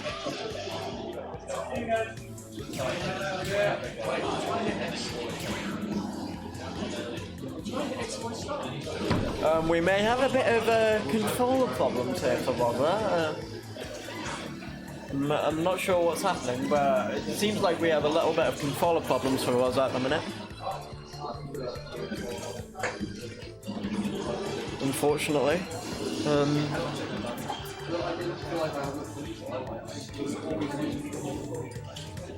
Let's see it now.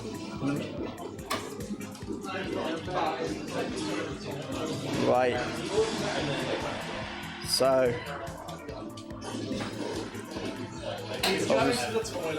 Okay, we're gonna have a quick toilet break from Bus. He's calling in the timeout. So we're gonna have a bit of downtime. Me and the chat will be vibing, you know. Straight vibing. How are your days going, you know?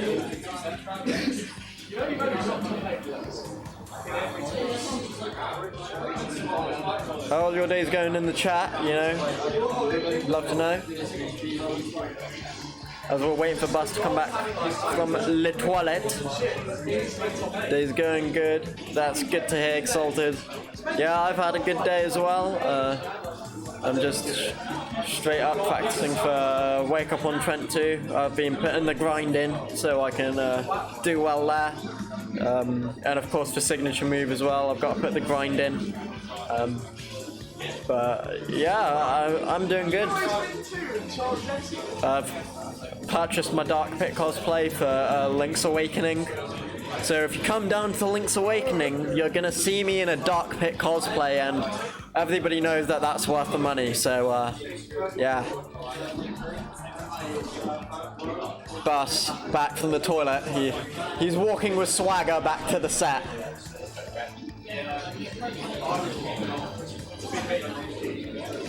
So, walking with swagger back to the set.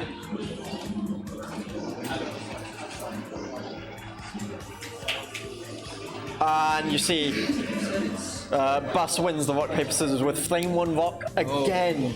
And we're going choice, you know, it's very popular these days. It is Flame 1. So we have Wakey on commentary with us. Yeah, to be here. Yeah. So we're going to have a battlefield pick from Bus right now. Makes some sense given the matchup. Yeah. I'm going to give Roger that room to work with. Yeah, definitely. A lot of his more aerial-based movements snuffed out by platform placement more than anything. Oh, let me just swap sides for these two players. Because we're obviously going to be seeing Roger in the P1 position. And these two both play classic skins as well. They don't choose an alternate. Yeah. Don't want to tie themselves down. I've seen people play a couple of different colours, but yeah. Yeah. Battle of the classic skins. Roger versus Bus. You know, you're good enough with them. You've earned the right to play the classic skin. Yeah, definitely. People know who you are. Here we go. Game 1 of Bus versus Roger, winners quarterfinals. Ness versus Joker starting off on Battlefield. Gonna see these up airs coming out of a total of 12. Oh, even more. 48 damage. Take control of the match early. Don't give any room to breathe. Yeah. Obviously, Roger gonna try and space this out with a couple of aerials, a couple of PK fires. Stop Joker from rushing him down. Really needs to control just how this match is going to go. Control the space, control the pacing of everything. Yeah, good magnet there to stop the side B from hitting. Doesn't give him much on the heel, but it does at least remove a threat. Yeah, certainly. Good PK fire there, but doesn't get all of the hits. Gonna get knocked out of it from Bus. Because at least you sort of forced him out of centre stage, but you know, yeah. Now he's taken back. Here comes the edge guard. Very swiftly. Ooh, that's a dead was, unfortunately. Just barely misspaced out. Yeah, definitely. PK fire gets shielded. Pressured a bit too deep there. Gonna have Arsene now coming up. This is gonna be a powerful tool. Full Arsene. The mash! Full Arsene at 60 against a fresh start. That is not something going to be staring down. Yeah, definitely. That is your boy Wakey on comms, Exalted. Gonna have Magnet. Gonna try and push this forward. Wow. Cheers for that, Zoid. That's what happens when you're not here to snuff me out of losers. There you go. But back to the game. Pulling this back to an extent, he's taking control. Oh, definitely.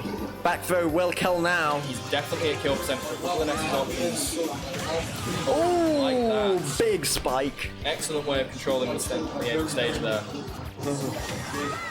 He just needs to pull back in percent enough. Ooh, forward smash tries to catch him off stage, trying to get back. He's going to use Magnet to try and space out that side B. Take and center, but he can't make as much as he usually would. Battlefield is looking at game scores at her. Oh, definitely. And obviously this was Buster's pick, so... An educated choice. Surprised it wasn't banned. I wonder what it wasn't banned for instead. Yeah, that was something I didn't hear, but... something more on his priority. Maybe Lilac? Maybe Lilac. I know these guys don't like playing on Lilac, personally.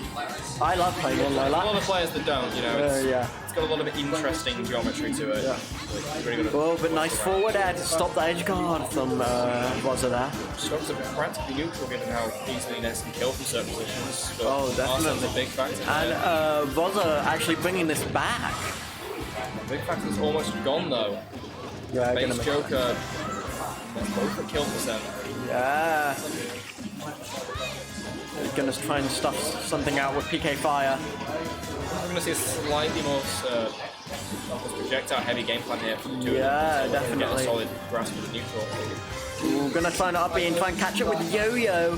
And obviously, as we all know, Rosa loves catching people with Yo-Yo on that ledge. I don't think it's the most effective option against tether recoveries, but certainly presents a threat that doesn't have to work around. Oh, definitely. He's charging that forward smash. That forward smash had some sauce on it, but it's not gonna connect. These two are both at kill percent. And they've both been at kill percent for a while. There's got to be feeling the urge to just fish for kill moves at this point. And there is the kill. It works. For Bass. Bass almost on Arsene as well. Yeah, Rosa has to deal with this quickly. Ooh, and facing that down. one doesn't kill. I'm very surprised. With rage. Ooh. On a fresh start. This is like last start. This is not a situation you really want to be in. I'm very surprised that that back throw didn't kill that first one. He was at 120, I think. 120 center stage. Given Joker's weight, yeah, he just made him live. Yeah. And maybe on silver stages that would be enough, but definitely. Whiffs that grab there, and Bass punishing with his own. Really getting hurt for it. Yeah. Ooh, down air, tries to get that spike to close out this game. But there it is, yeah. Ooh, that doesn't kill. Good DI. He's not getting back from that. Not getting back. No jump. That's going to be far enough. Bass on game one.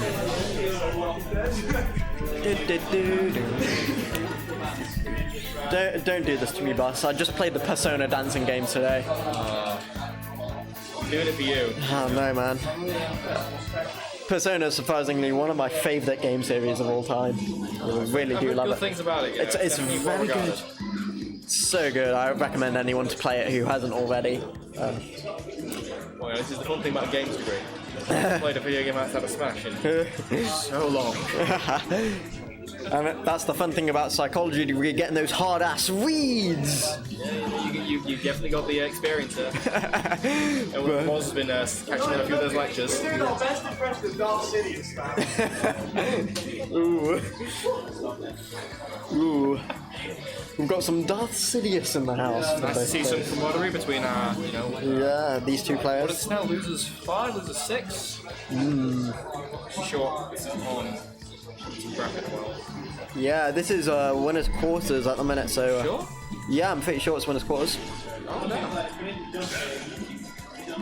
Oh no, it's not, because Voz is in losers. Yeah, Roz is in. So it's losers semis? I think. I'm gonna reload bracket now. Pretty sure it's high up in losers, definitely. P. John's in losers finals, so I think Roz is in Matt losers. I think Matt's good up to semis. This might be losers 6. Losers quarters. Losers quarters. I see. I know Matt's waiting for them further down losers. I see. So, yeah, obviously, if Bus wins this one, it's going for him to be in losers semis. Yeah, still best of 3 here, so Yeah, and it's going to be PK2 as the counter pick from Bozza. Pretty standard stage choice. That's the room to move.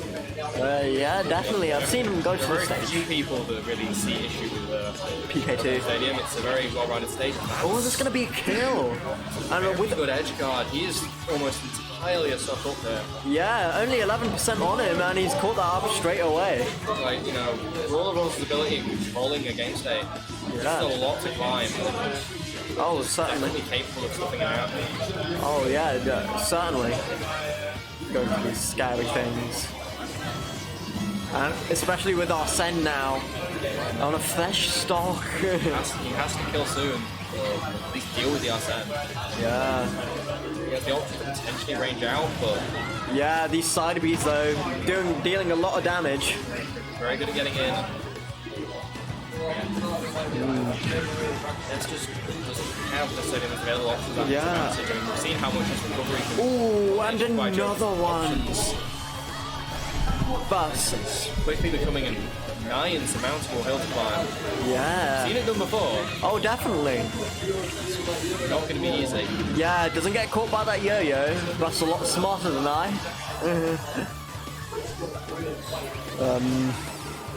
That's why he's in losers quarters and I'm not. I mean, yeah, they definitely earned their way here. Neither of them have easy brackets. Definitely. Gonna use that gun to try and get a little bit of extra damage on Rosa at the minute. Yeah, at this point, you know, Bus can afford to sit back and try and get damage. He doesn't need to play risky. Yeah, he doesn't need to play risky. But what I do love is when Bus is behind and goes for that rush down game style, because his rush down game style is so good. With the right play, you can make a lot out of that. Yeah, but obviously he's ahead at the minute, so he doesn't need to do that. He can just range out with side B and gun and rack up that damage. I mean, at 32, Ness has a lot of options to kill, but it's whether he can get anything. Yeah, and losing too much the thing is, he's at Arsene with rage. Yeah. The options are great, but they don't matter if you just can't get them to land. Yeah. And he's at 90% as well. We could be seeing a 3-stock, but no! Commentator's curse. Denies the 3-stock. But now he's facing down fresh Joker stocks. Yeah. He's practically a kill percentage from Joker's bigger option. And don't forget, Arsene is certainly a huge threat. That's going to hit charge before this stops out, I reckon. Oh, definitely. That's also going to pull something. We've seen him pull out pretty early kills before, but I'm not sure Joker's the real right character to work against. Yeah. And what I haven't seen a lot of is, I know Bus hasn't been Rebels guarding a lot in this set at all. He's not been using it, and right there, he just... That's going to kill, and that's going to be Bus going through to loser semis. I think a lot of that game was just, Joker has the kit to punish Ness's recovery options, and Bus knows how to use it. Oh, certainly. He did not give him room to try and get back. Ooh, big compliments from Rosa at the minute, saying that Bus is playing better than anybody in this room. I mean, either he really believes that, or he is really not happy with that loss. Yeah. It was an impressive way to see. I've not seen Rosa's defensive options get dismantled like that in quite some time. Definitely. I mean, Just knew what he was doing.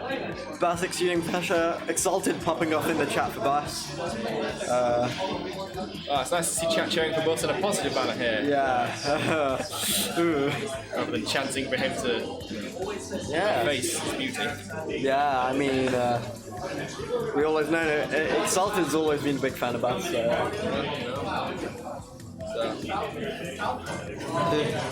But we gotta love our Bossy boy, certainly. You've got to have love for some of our star players here. Oh, definitely. So I suspect now it's down to Bus and Matt. Yeah. And Matt's been playing a strong game tonight. I've certainly experienced that firsthand. Yeah, I haven't because I just don't get that far and back it. So if I could have some fans, I'd be grateful. I mean, I'm pretty sure our set lasted about as long as one of those stocks. Yeah. So, very interesting to see how those two play out. Two very different styles of characters. Certainly, I mean, it's going to be interesting. I believe Matt is now off melee as well, so we'll be seeing this match soon. We're gonna see Matt coming in. Matt is actually one of my favourite players to watch in Lincoln, to be personally honest. I rarely ever see anyone make DK move like he does. Yeah. I mean, he plays DK as a faster rushdown than most of the actual rushdowns. Characters, yeah. Oh yeah, certainly, and but he plays DK like I haven't seen before. Like I try and go for some of the stuff that he does, where he does cargo throw and then does the pinch off stage and then saves his jump and up B's back. I can't do that for the life of me. I think it really goes to show just how much mastery the characters hit and knowledge of what they can do counts. And I will jump off comms now to give our resident commentator Rosa the spotlight. I'm not mad at Fifth. I'm mad at how badly he destroyed me. I mean, you got any words of wisdom to share about that? We play friendlies all the time. He knows my habits to the back of my hand. I don't know his. It's a very educated matchup then for this. It is a very educated matchup. He knows that match better than anybody else in Lincoln, for a fact. But the thing is, right? Did you see him camping? He was certainly spacing you out at a lot of points. No. He was camping the whole second game. But that was optimal. It was so optimal. He needed to keep you away from centre stage. He needed to stop. But I just want to point out to everyone, and I know I'm peeking the mic, that I told him to camp Ness and it was optimal. Shout out to Kibzu for making all Ness mains in the UK feel like fucking hell when playing Joker. Cheers, Kibzu. Shout outs in early. Yeah, I'm just slagging off top 10 players in the UK. Oh, well, they have a problem with it. They can come down here and fight you.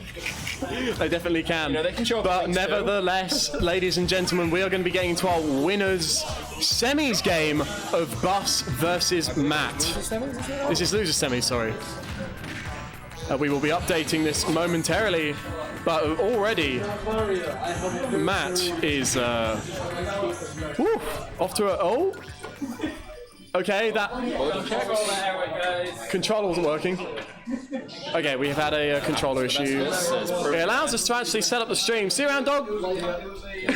That's already on. Yeah. My bad. Oh my fucking god, I'm gonna watch that match back in shame. But nevertheless, we move on from those. It happens to all of us. I'm happy with fifth. I'm super happy with not fifth. a position to be ashamed of, you know. But he better be sharing them. He better be sharing them Starburst with me later. But never. Yep. Right. We're going again, ladies and gentlemen. Matt versus Bus. There's a button check. Yeah, it is a button check for now. You may have to lean in a little bit close to the mic because of how it is. But let's see, they continue. Yeah, I think they're just kind of lining up to give the go-ahead to each other. Both chatting away whilst the time runs out. I don't know why Matt's allowing this. He's going to camp him, but nevertheless, we go straight into it. An easy 41% for Matt there. But Joker, he destroys this matchup, my guy. I've seen Matt play through matchups that he shouldn't be as, confident in for a character basis, but that's absolutely true. Of course, DK on the lower end of the tier list in most people's opinion. There's a really lot to say about how tiers match up compared to just, mastery of characters. Yes.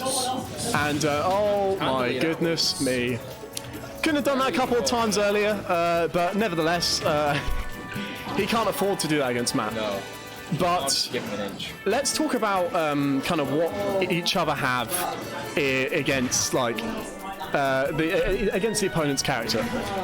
I want to say that there is no reason in the world when Arsene is out that Matt should get back onto stage.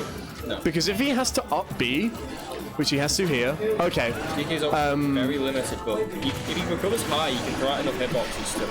That's true, but any hitbox, including his recovery, just gets Tetrakan. True. Into oblivion, and back air beats out up B. So, essentially, what we're saying here is, oh my goodness me, imagine if he hadn't SD'd at 0. Yeah. Or not 0, he was at mid%. But it means that Bus is going to be on the back foot here. I mean, this is one of those things though, Joker can really deal with DK's recovery options, but he has to get him off stage first. Yeah, win neutral. Yeah. Put him in that position. With such a solid neutral like Matt, you can see him just grabbing, knowing that the Rebels guard's going to come out. He's just all over him at this point. Counter is too late. And wow. That is one hell of a game. Very strong opening for Matt. No, absolutely. But you saw in the middle there, him just kind of gunning Matt, trying to kind of like play patient.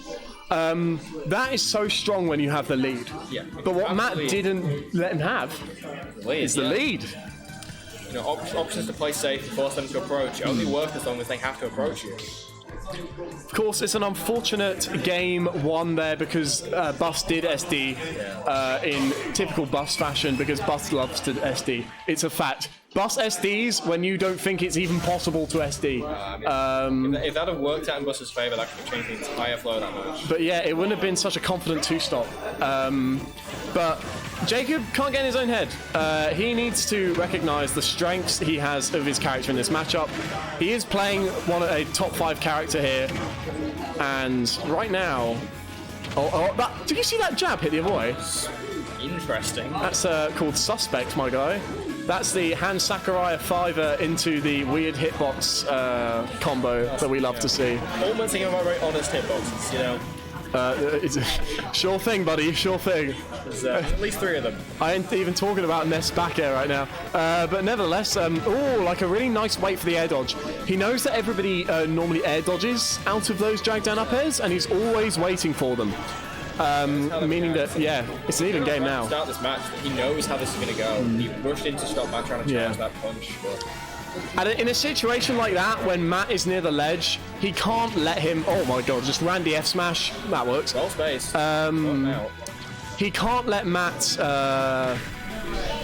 What's the word? Just grab him for free. Yeah. He needs to play a lot more careful if he wants to avoid that, because otherwise, his kill confirms as DK are sparse.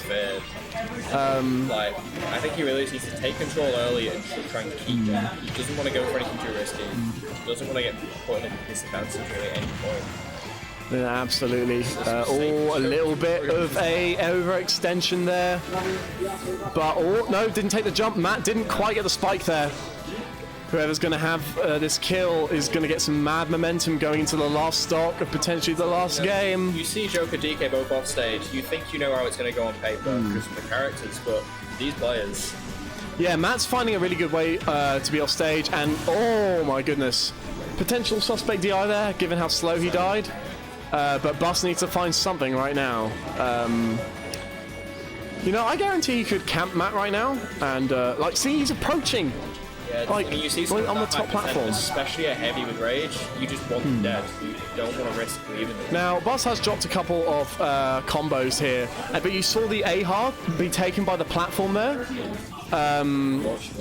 Yeah, it's oh my goodness, you should get no, way too much of an overextension there, but he's lucky the Egeon caught Matt hanging onto the ledge for too long. Yep, that's Tetrakarn lasting 80 billion years. The dinosaurs saw the first Tetrakarn ever used by man, it said. That was the limits of DK's recovery. Yeah, but no, I thought Matt was going to wait out the Arsene. Potentially not. Weird landing hitbox on that down air, but oh my god, this is exactly what he needs. 50%. Yeah, he just needs to stuff out this recovery now, but... Yeah, he's looking for a weakness in Matt, some sort of opening. Hang back now, he can afford to try and play more. Camp ball. Camp ball. Camp.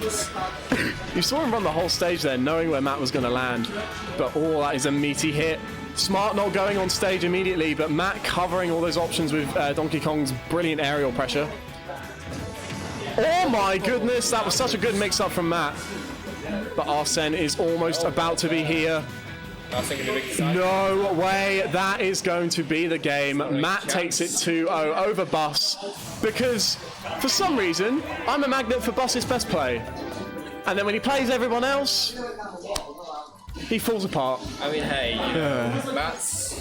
he's well seasoned. He knows what he's doing. That's true. But nevertheless, that's a very respectable fort for Bus. By far his highest result, only ever getting 9th, 13th at these weeklies, showing some of the prowess that brought him to 7th on the PR last time. I mean, I think this really goes to show, no matter how good the match may be on paper, all the best parts fall apart when there's a gorilla running at your face with rage.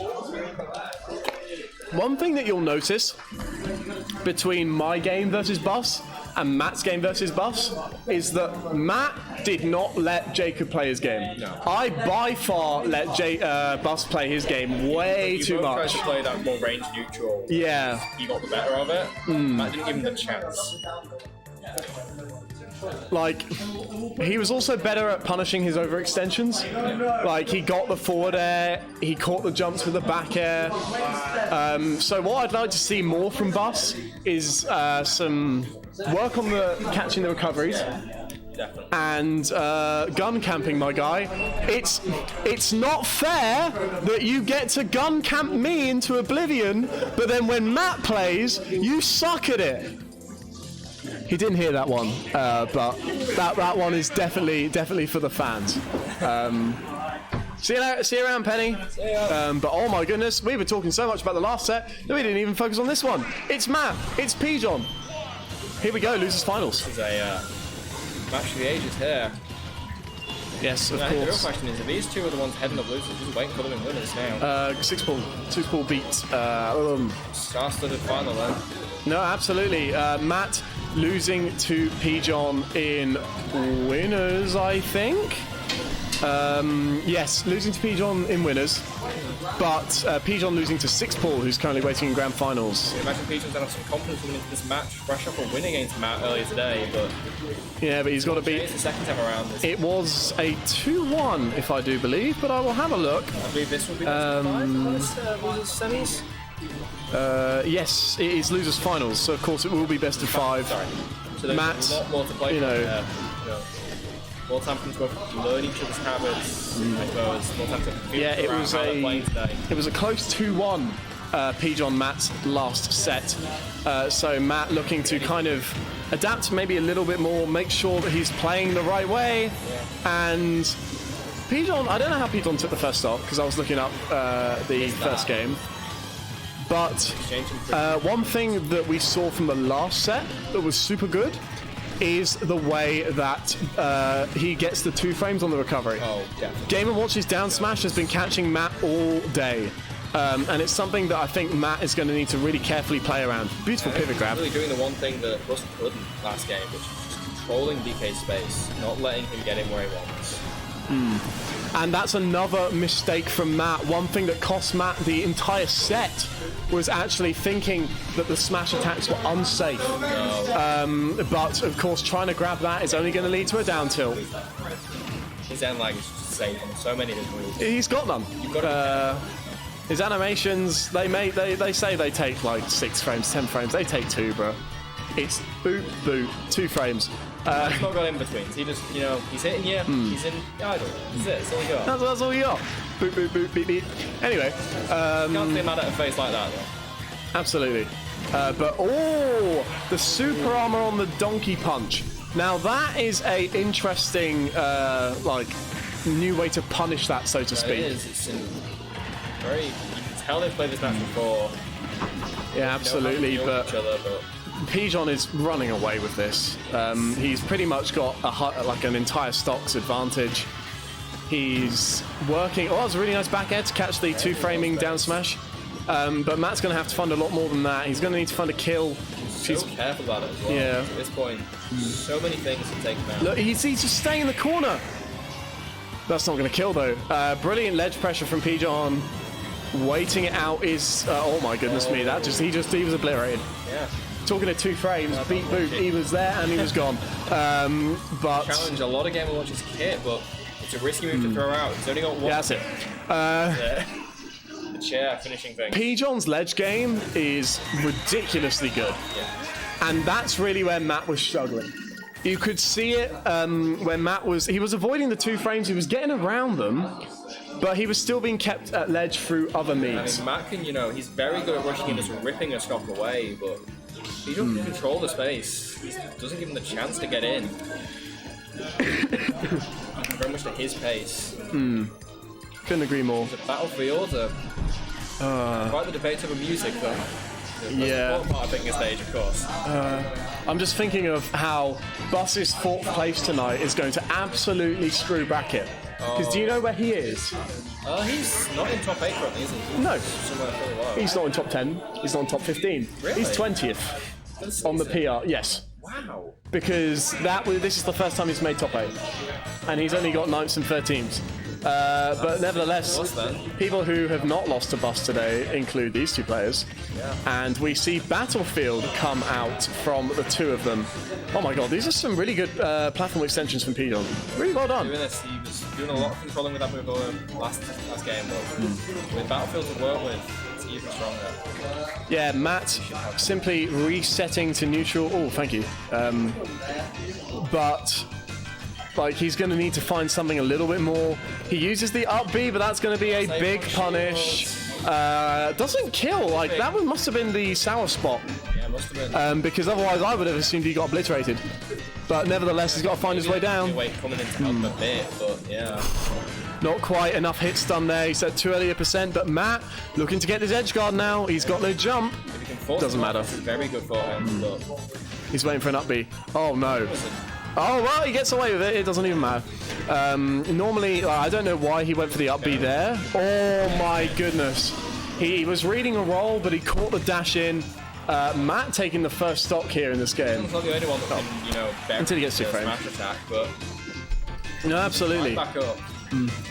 Now, Matt needs to combine the neutral wins and the punishes that he's getting alongside these things that he's been adapting for in the previous games, not getting two-framed, that sort of thing. Because Pijon being a game up means that he can't afford to take all these up air damages. Already back to the situation the last stop. Very high, working on Pijon, but really nice call out, timing it super well as well, because that down there doesn't have a lot of lag on it. Yeah, that's another thing to smash a couple of well-spaced well-timed hits. Yeah, and we see another stock taken by that. It's very light, it doesn't take much to KO it. What Matt, I think, has found is the answer to smash attack, smash attack, smash attack is, I have a super... Wow, did he just do 54% in 2 moves? Wow. Yeah, way to take the lead there, but of course that is going to be the stock for Pijon. Yeah, I think he's really learning now that he can just armor through. Wow. Don't give Game & Watch the room to work, just hit him. Matt adapted. He made Pijon pay for his mistakes. Stock 1, 2, and then in 3 as well. That was some superb play from Matt, but I've got to say, that's the most DK way to deal with a Game & Watch ever. But stupidly enough, right? Pijon is taking Matt to DK's best stages. He just took him to Battlefield. He's now taking him to Yoshi's. I mean, this is either some very interesting stage choice there. There's some rationale behind that. I have no idea what the rationale is behind it. I think Pijon just likes the triplats. Sending a message, but very true, of course. 2 more games from both players. It's what is required to meet 6-pool in grand finals. Ooh, okay. Feeling tonight as well. They've been here. They've been at this for a while. Yeah, indeed. Brilliant catch with Pijon there. Okay, nice. We're doing bits out here with Matt. But of course, one overextension. Matt isn't the type to play patient. That's something that kind of will lose him this matchup because oh my goodness, I almost Not gonna be sorry if you heard any unsavory language on the mic there. And that is Matt dead at 0. Oh dear. Wait, Pijon? Oh, okay. I thought Pijon was going to homie stock. But of course, Pijon, he was calling Matt a bitch, but you know, never mind. Man of little honor there. Oh my goodness. If Pijon actually knew how to get that combo, he would have been dead. But like, not okay. Sorry, I'm commentating in a way that's very anti-Pijon right now. But he did just call Matt a bitch.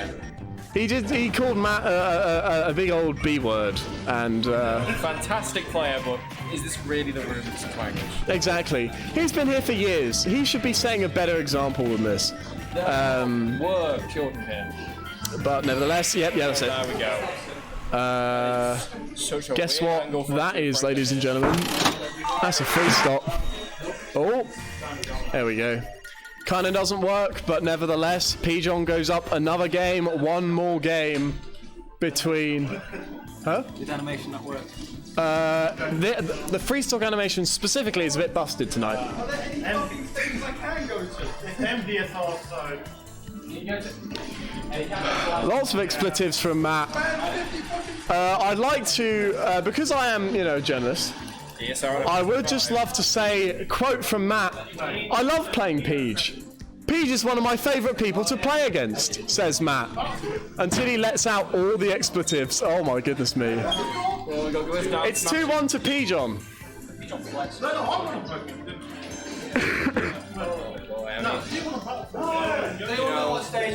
I love the. It was Battlefield that Matt won on. I love the Pigeon matchup. It's something only said by someone that hasn't had the Pigeon. It's ridiculous, man. Absolutely ridiculous. When you're in the midst of it, facing down this seemingly immovable wall.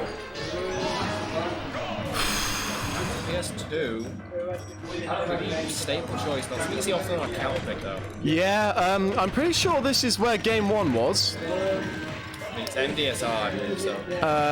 Yeah, so if it's mod, oh my goodness, Matt, you can't take 50% from these up airs. I think, I wonder if maybe not. And that's down smash forward smash. Oh my goodness. Maybe Matt running out of steam a little bit here in losers finals. I mean, diving early and then taking the SD as well. Yeah, like. That's got to affect you. That's got to put pressure on. And into a 9. Someone you can get pressured against. No, absolutely. Pigeon is so rigid. He knows exactly, he's not going to get if you start pressured. The control mentally, he's got the match. And oh my god, he's taken 1.7%. Pigeon. I want to say this is really making me. The set record right now is 6-4 in Pigeon's favour against Matt. But this is dire. Matt swiftly taking control. Pigeon is playing phenomenally. We don't want Matt to take a stop way early. Pigeon is just... okay, Matt got a good read of the downer there, trying to get the 2-frame with down smash, which does 2-frame, but nevertheless, Pigeon... Not mid-set coaching if you're on comms. No, it's just because Pigeon believed that it didn't. So, I learned that the other day. But no, Pigeon's all over him. I'm expecting a down smash here. Oh my god. I mean, it was a 9, but what Pigeon Jonathan. Where was he expecting him to be? Oh my god, okay. Nice up air from Matt. Wait. Oh, I thought Matt had the lead for some reason. No, Matt's... I was like... I mean, that rage is going to help. He can kill Game Watch pretty early, but... I mean... Get back on the stage. If he has to do that several times, bro. Pigeon's just judging 6. Don't jump. Okay, thank god. But Matt is dead. Wow. DK's very limited recovery, catching him again. Matt going out of 3rd with a performance you don't want to see. Impressive run, but... And now Sixpool is about to win the tournament. So well done, Sixpool. Very well played, of course, from Sixpool. This is free. No, you're trying to commentate this curse this man into an early grave there. It's not called Salt, it's called Tactics. No, I'm kidding. It's what my comments, of course, are based off is the set record between these two. I really appreciated Game & Watch's very entertaining, victory animation there, showing off exactly how many frames Smash attacks have. Yes. 2. But the set count between these two is 6-4 in Sixpool's favour. What's the overall one? The overall? Yeah. As in for all time? I mean, I can go looking for it, Pigeon. Yeah, those all-time records. Is it 6-4 to me this season? Yes. As of your win in Winners Finals. But of course, yes, this is the match we saw for Winners Finals. Would history repeat, Sixpool. I know where my bets are. Ladies and gentlemen, you know exactly where my bets are. But it's just a bit of a mad match. I mean, hey, but to be honest, it's late in bracket. Really bet safer than anything. But you want to be on comms? I'm just knackered, man. If I have to talk about another Sixpool Pigeon set, I'm going to run out of things to say, to be honest. I've talked about every single adaptation each one of them has made. I've talked about the stage choices. I've talked about everything. I could write a thesis. My dissertation could be on this, fam. Right, you should, man. Write the dissertation, BLB. Hello! Oh boy. It's me. Right. Different flavour of insight on this interesting match. I'm so cynical. I honestly, we watch Pigeon and There is something ever so slightly soul destroying about watching Pigeons run a train on something. Yeah, absolutely.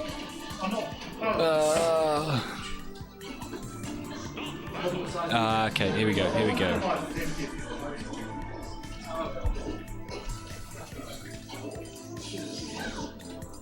Right, we're going to Pokemon Stadium 2 by the looks of it. This is a pretty... If stages with the final ultimate, I think.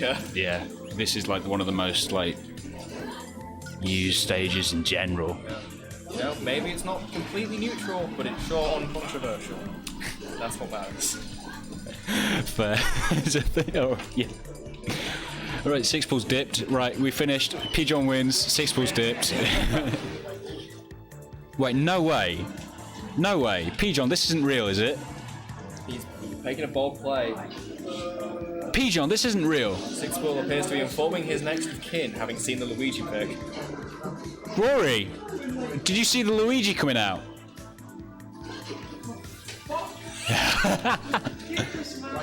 Oh, he's not happy. He's not happy. Rory's like, I could have actually commentated this set. If this is actually Pigeon's pick, then this could be interesting. I've never seen this matchup. No, I mean, I've heard about the Luigi. I've never seen it in person. All I know is that this man mashes down B because he can do it in the middle of Joker's dash attack, as in between the 2 hits.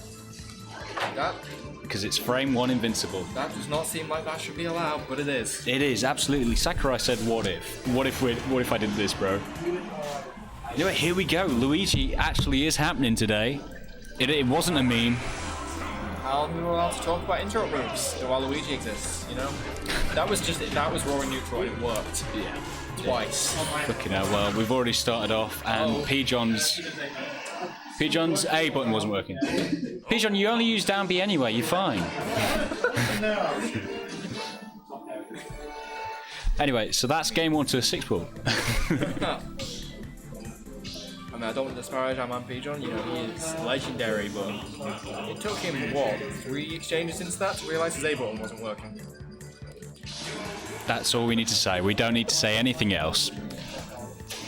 One of these days, I'd love to go into Pigeon's name and just change it, so it's just all B. See how long it takes to notice. Yeah, I think it'd take him a while, to be fair. Apart from if he was playing game. Okay, that's fine. Oh no, keep C the same. Oh, that's true. Yeah, there we go. Yeah, that's what you need. Then he's fine. he's sorted. So, okay. Check and see to make sure everything's working as they hope. Are we ready? I think it must be that adapter because I had a similar problem when I was in Report 2. Yeah, I mean, you see? Look, it just works. It's really good. Wow. What was my invincibility was frame 1? Yeah, same. I wish anything I had was frame 1. Anything. Yep, this is how Pigeon's going to be building most of his percent, and I think it is how he gets some kills sometimes if he goes for down throw. You know, something like Greninja, really needs those combos to land to keep building momentum. This is big. Yeah, it's a big. It's an educated counterpick. I'm surprised it's apparently taken until now for figuring it out. That's true. Yeah, they did. Yeah, they did. Knowing people likely end up in winners finals anyway. We'd hope he didn't think that, but it's possible. It is possible. He took those last matches pretty convincingly. Reading the roll behind with the up smash, Pigeon's just... He's been in control so far. Only 72% for 6 Bull's name. No punish for the whiff round. Down B's just happening. Punish the whiff round. He did hit him out of that one. Well done. Well done. I wonder if we're going to see a character switch from Central after this. I mean, I don't know. The Mewtwo has been coming out. Yeah, the Mewtwo has been coming out, but I don't think that's a good pick. Mewtwo Game & Watch has characters that can maybe deal with this better. He's used Nair. He used Nair. That was the Nair. We've seen it. We've seen it now. The elusive Nair. 2-2. 90% on 6 Ball right now. Yeah, 90%. This could be a... Oh my god. He's so careful. He's not far from that killing, I don't think. No, he's not. Like, he catches him during an aerial combo. Yeah, that sent straight off the top. You can't help but laugh, That's got to can be you? a distressing position for a Greninja there. You can't do combos in the air now. Because he's just mashing down B. Ground. It's just funny to watch. Look at that shit. That almost killed on the floor. Can't get hit by that now. No. Oh, this is. There's something to see here. You kind of hate to see it though. He's proving the Luigi works. The Luigi's working all right. But Luigi's more than his gimmick combos. He's also his gimmick interrupts. Oh my god. So, Yeah. You just hate to see it. that was just a back. This is just a back throw. He's not doing anything else. He's not edge. Oh, Peter went off stage. That's Luigi. Down B. Wow. I mean, you know, it's got a claim there, but I mean, at some point your gimmicks just become a moveset. That's just your kit. The man's nothing but gimmicks, but or is the man a gimmick or is the gimmick a man? Or B, that could have been a kill. For it. Are you watching this?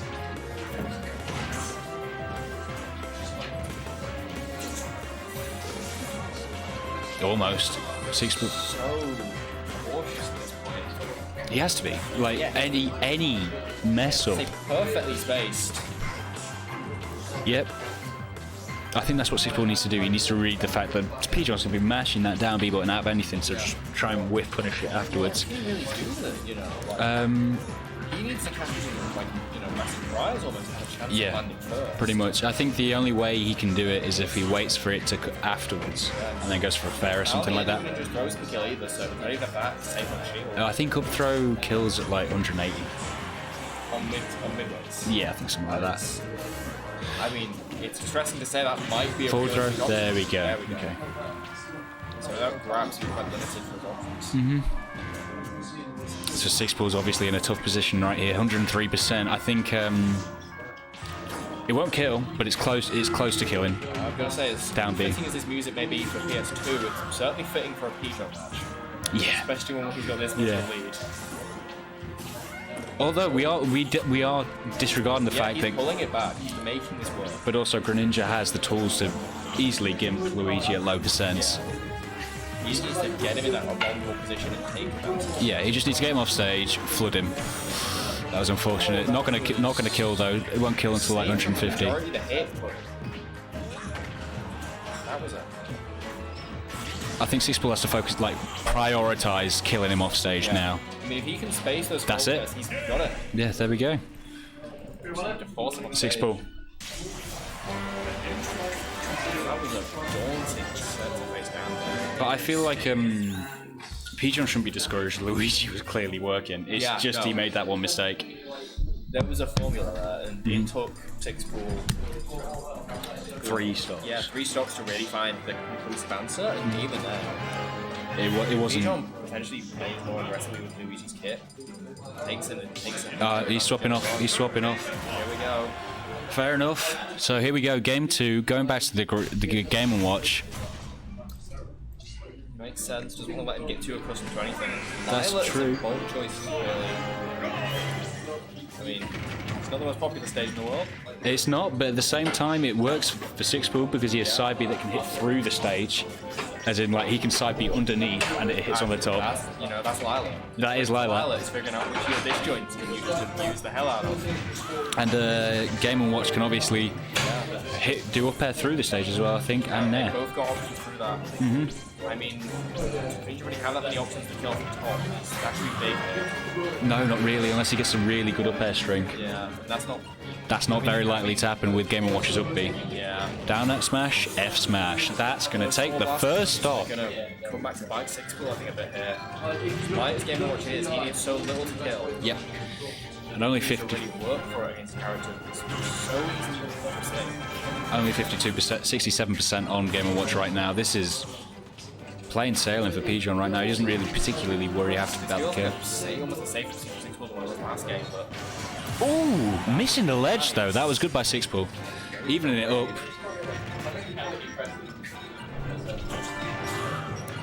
Up B. What? Oh. Uh-huh. That was something there. Was there a foot issue? He did it. Who else did he do it against? Was it you?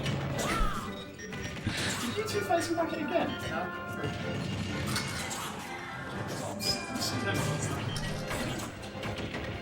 Dash attack back air. Six was really good at getting that. Man doesn't even attack cancelling. He can get dash attack back air. It's sick. 109%. This is looking rough for Six Ball right now, unless he can get something started right here. Really trying to pull this back in percent. It's hard to do against Game Watch. You can really just put things out there. He certainly can.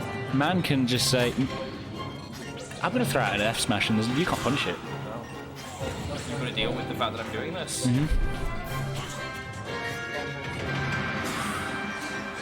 See, once again, you know, any amount of time spent above Bijan is making this a bullet hell. Yeah, he's going to be throwing out those gusts of wind. So few characters have ways to really deal with that effectively. Yeah, the only thing I can think of Greninja doing is trying to react with counter, but even that's readable by Pigeon. It's readable and it's risky. Absolutely. Oh, but kill him off the top with the up airs, like we mentioned earlier. Yeah. Game Watch is lightweight. That's the ceiling.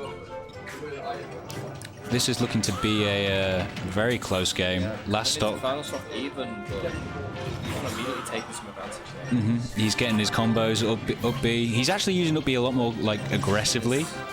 Very little, almost consistent control of stage here. A lot of exchanges. Absolutely. The way that they're both playing is that Six Ball's trying to work his way into Pigeon's like fortress of just up Bs, forward airs, and neutral airs. But Pigeon's just saying, these work. Yeah. I mean, really, the most he has to punish here is the time it takes Pigeon to press the button. Yeah, he's making it. Six Ball's not even using like half of his good moves because he just can't. Yeah, they won't work in this scenario. Like space neutral air, we haven't been seeing that too much. We haven't been seeing space forward air against shield.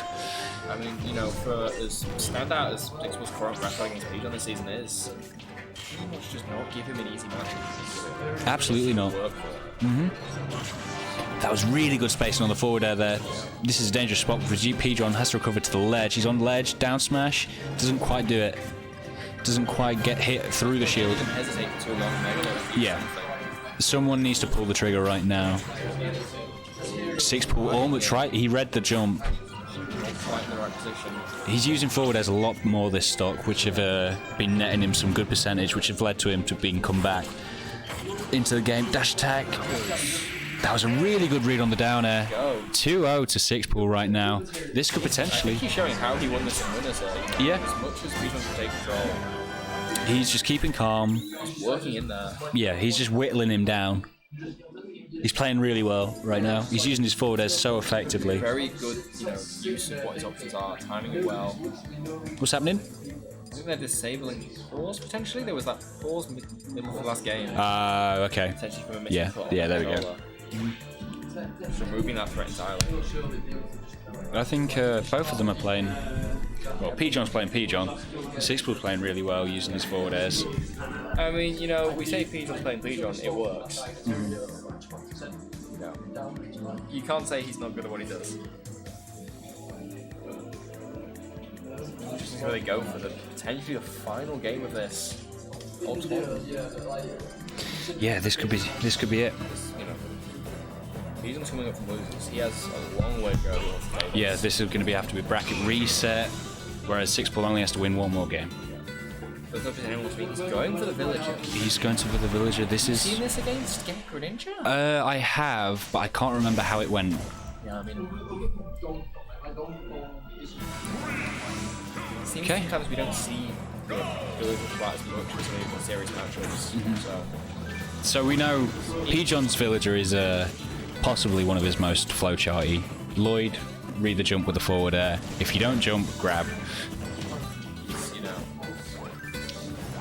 plays in quite a similar sort of tempo to how he plays a lot of other characters, but with a very different set of tools. Yeah, Pigeon is notorious for just finding the tools that he likes with characters that he knows will get him wins. Yeah. But as soon as you figure those out, there's not much Pigeon can do. Unless he adapts, and unfortunate SD. Not able to looking down there. Look at that. Pigeon's going to use this thoroughly to his advantage. Walling out earlier. This is rough. Villager's going to extend really. Sixpool overextending slightly off stage. Not enough to die for it. But No, to be fair, he was only at 8% before he was off stage, so I'd be very surprised if he died. that's it. Really good, actually good DI by Pigeon. With that. I don't know for sure against Villager. He's going to re-grab. Sixpool preferring to punish the attack get up that time. Take out that recovery, though. That's a really good recovery by Sixpool, getting quite past the bowling ball. Up smash, taking the stock. To be fair, to say he died pretty early. Like, I think it's safe to say Six wasn't taking a lot of the lead from descent. That early death was pretty constant. Absolutely. But as we saw like the last few games, even though Pigeon's had like the lead, Sixpool's not been. He's won both games. I think from what I can see here, he's looking showing a very, very great grasp of how to get in on a lot of Pigeon's options. And of all his characters, Villager probably has the least to get someone off him once he gets, caught. He has neutral air, and that's about it. So yeah, you are correct. As well as he can wall out from range, as soon as you're getting close, he has far fewer options than the Luigi Game & Watch. That's unfortunate. The Lloyd rocket blowing up and killing Greninja there off the top on FD. Interesting to see if Sixpool can take advantage of this. Good DI again by Pigeon. He's not dying. 114%. That's high for a Villager. It is indeed. Get some percent out of this, it's far worth it. Pigeon can. Well, I don't know what I'm saying. I was about to say Pigeon can start playing risky, but Pigeon will just play how Pigeon wants. Great lead and even last stock is highly than how much damage Pigeon can do before he loses this. Absolutely. Sixpool actually, I don't know what he's taunting on him. Yeah, he's then saying sorry, Pigeon. He doesn't want to anger the Pigeon right now. He does not want to see Pigeon mad. He saw what he did to Matt last game, and he said, "Pigeon, I'm so sorry, Pigeon-san." Are we going to see the return of Chad Pigeon? Setting out those trees. He wants that axe, it seems. Yes, he does. But to be fair, even though he's angered the great Pigeon, Sixpool's not. He's holding his own. He is. Counters the bowling ball. That was really good. Equal up to sense practically. Considering their individual weights here. Yeah, pretty much. Neutral left forward head, not quite connecting, but gets the sour spot of the up smash. Absolutely, this could be an F smash. Forward throw, off stage again. Put him in a risky scenario. Kicking the Lloyd rocket, saying, "Fuck off." Shame it didn't quite work as intended. No, but here we go. Neutral get up, as Pigeon always does, but he covers himself with the Lloyd rocket, which is actually quite a smart play. And that's the thing, really. It doesn't matter how many times someone does something. Reads any work you can punish. That's true. Here we are, Pigeon's off stage again, 112% to 81%. Such a risky position, but... Oh, that's it. One big move, swing it round for him. So 2-1 to Pigeon. It's all because you taunted Sixpool. No, you shouldn't have taunted. I mean, that's the most drawn-out taunt to get bodied I've seen. Yes, it was.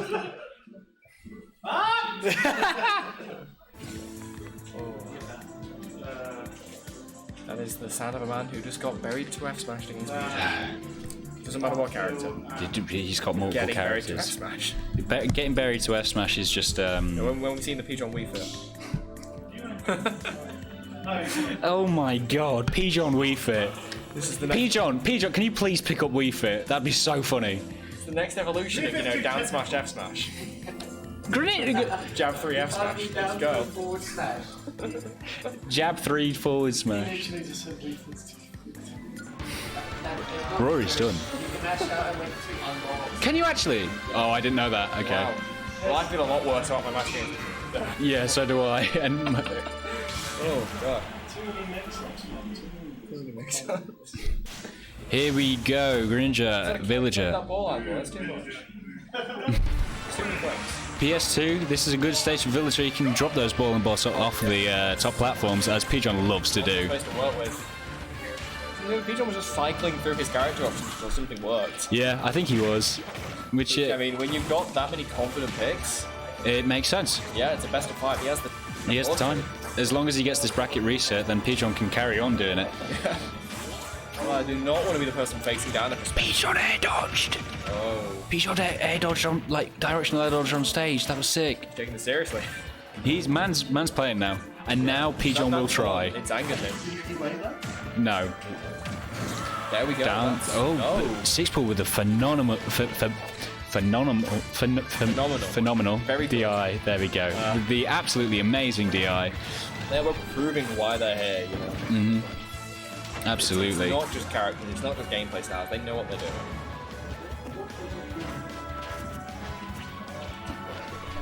Dancing around each other's shields. Yeah, this is unfortunate. DBZ there. No, not quite. Not getting the kill.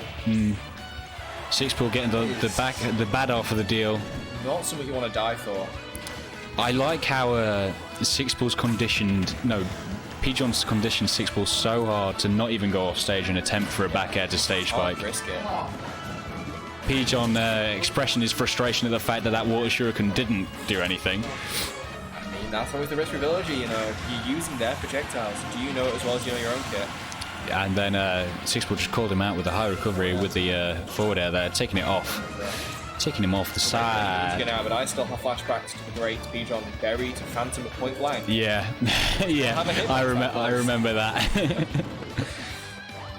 So, I mean, I don't think he's going to make the same mistake again, though. I think what Sixpool's trying to capitalise on here is the fact that forward air hits through Lloyd, and he'll still have a chance to shield it afterwards as well. Of that. Absolutely. We're going to condition him away from water shurikens now, because Pigeon's supposed to do it once. I don't think he's going to do it again. No, I think he's had his one now. I wonder if that's going to push Sixpool away from trying it. To be fair to him, Sixpool is taking that stock with the forward air. Forward air is giving him work against Villager. Absolutely, it seems like this is saving grace against Game Watch. And it's how he dealt with Luigi's down special. Nice spot dodge, dodging the down smash there. That surely would have killed. Maybe this is just his anti-Pigeon tool, you know? Spacing away from the down smash. Does not want to get buried again. That's why.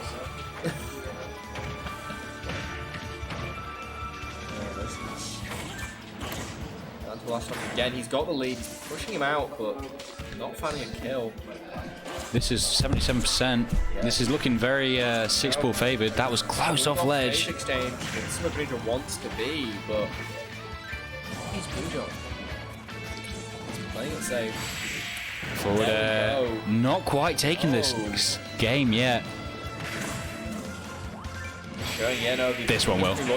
There we go. 3-1 to Sixpool. So well done to Sixpool, taking the entire tournament. He had some very difficult things to try and play around there. Yeah, he did indeed. He just really used forward air to its full effectiveness. That was just really good. Correctly spaced, he's showing how good of a tool that can be. Absolutely. Hit through the Lloyd, hit through the Game & Watch forward air. That's why I didn't drop a single set today. Yeah, I think, he didn't even drop a single set. Wow. This is, Sixpool should be happy with that. Well done. Up-and-coming Greninjas take notes, I suppose. It's showing you how to use those tools. He's putting an impressive showing today. Well done to everyone who competed today. Fantastic. Several close calls for Sixpool actually tonight. Yeah, there was. He's managed to clutch every single one of them out, and that's very good for him. It's very nice to see that no one's had an easy run here. They've all had to face something. I realised that I went from losers round 2 to 4th place. Yeah. Oh, very well done. Hella good, man. You played your ass off for those. I did indeed. Right. Well. But yeah, we're gonna have to sign off for today. We are indeed. Oh wow! I mean, the stream audio. Oh, not stream audio. The stream visual has already gone. So we better get out of here. Yeah, we should. We're being evicted from the building as we speak. My name's Rosa. My name's Jacob. Boss, sorry. And we love. No, we did it wrong. It's like I love you, Rory. I love you, Bus. And we love Lincoln Smash Brotherhood. Right, stop.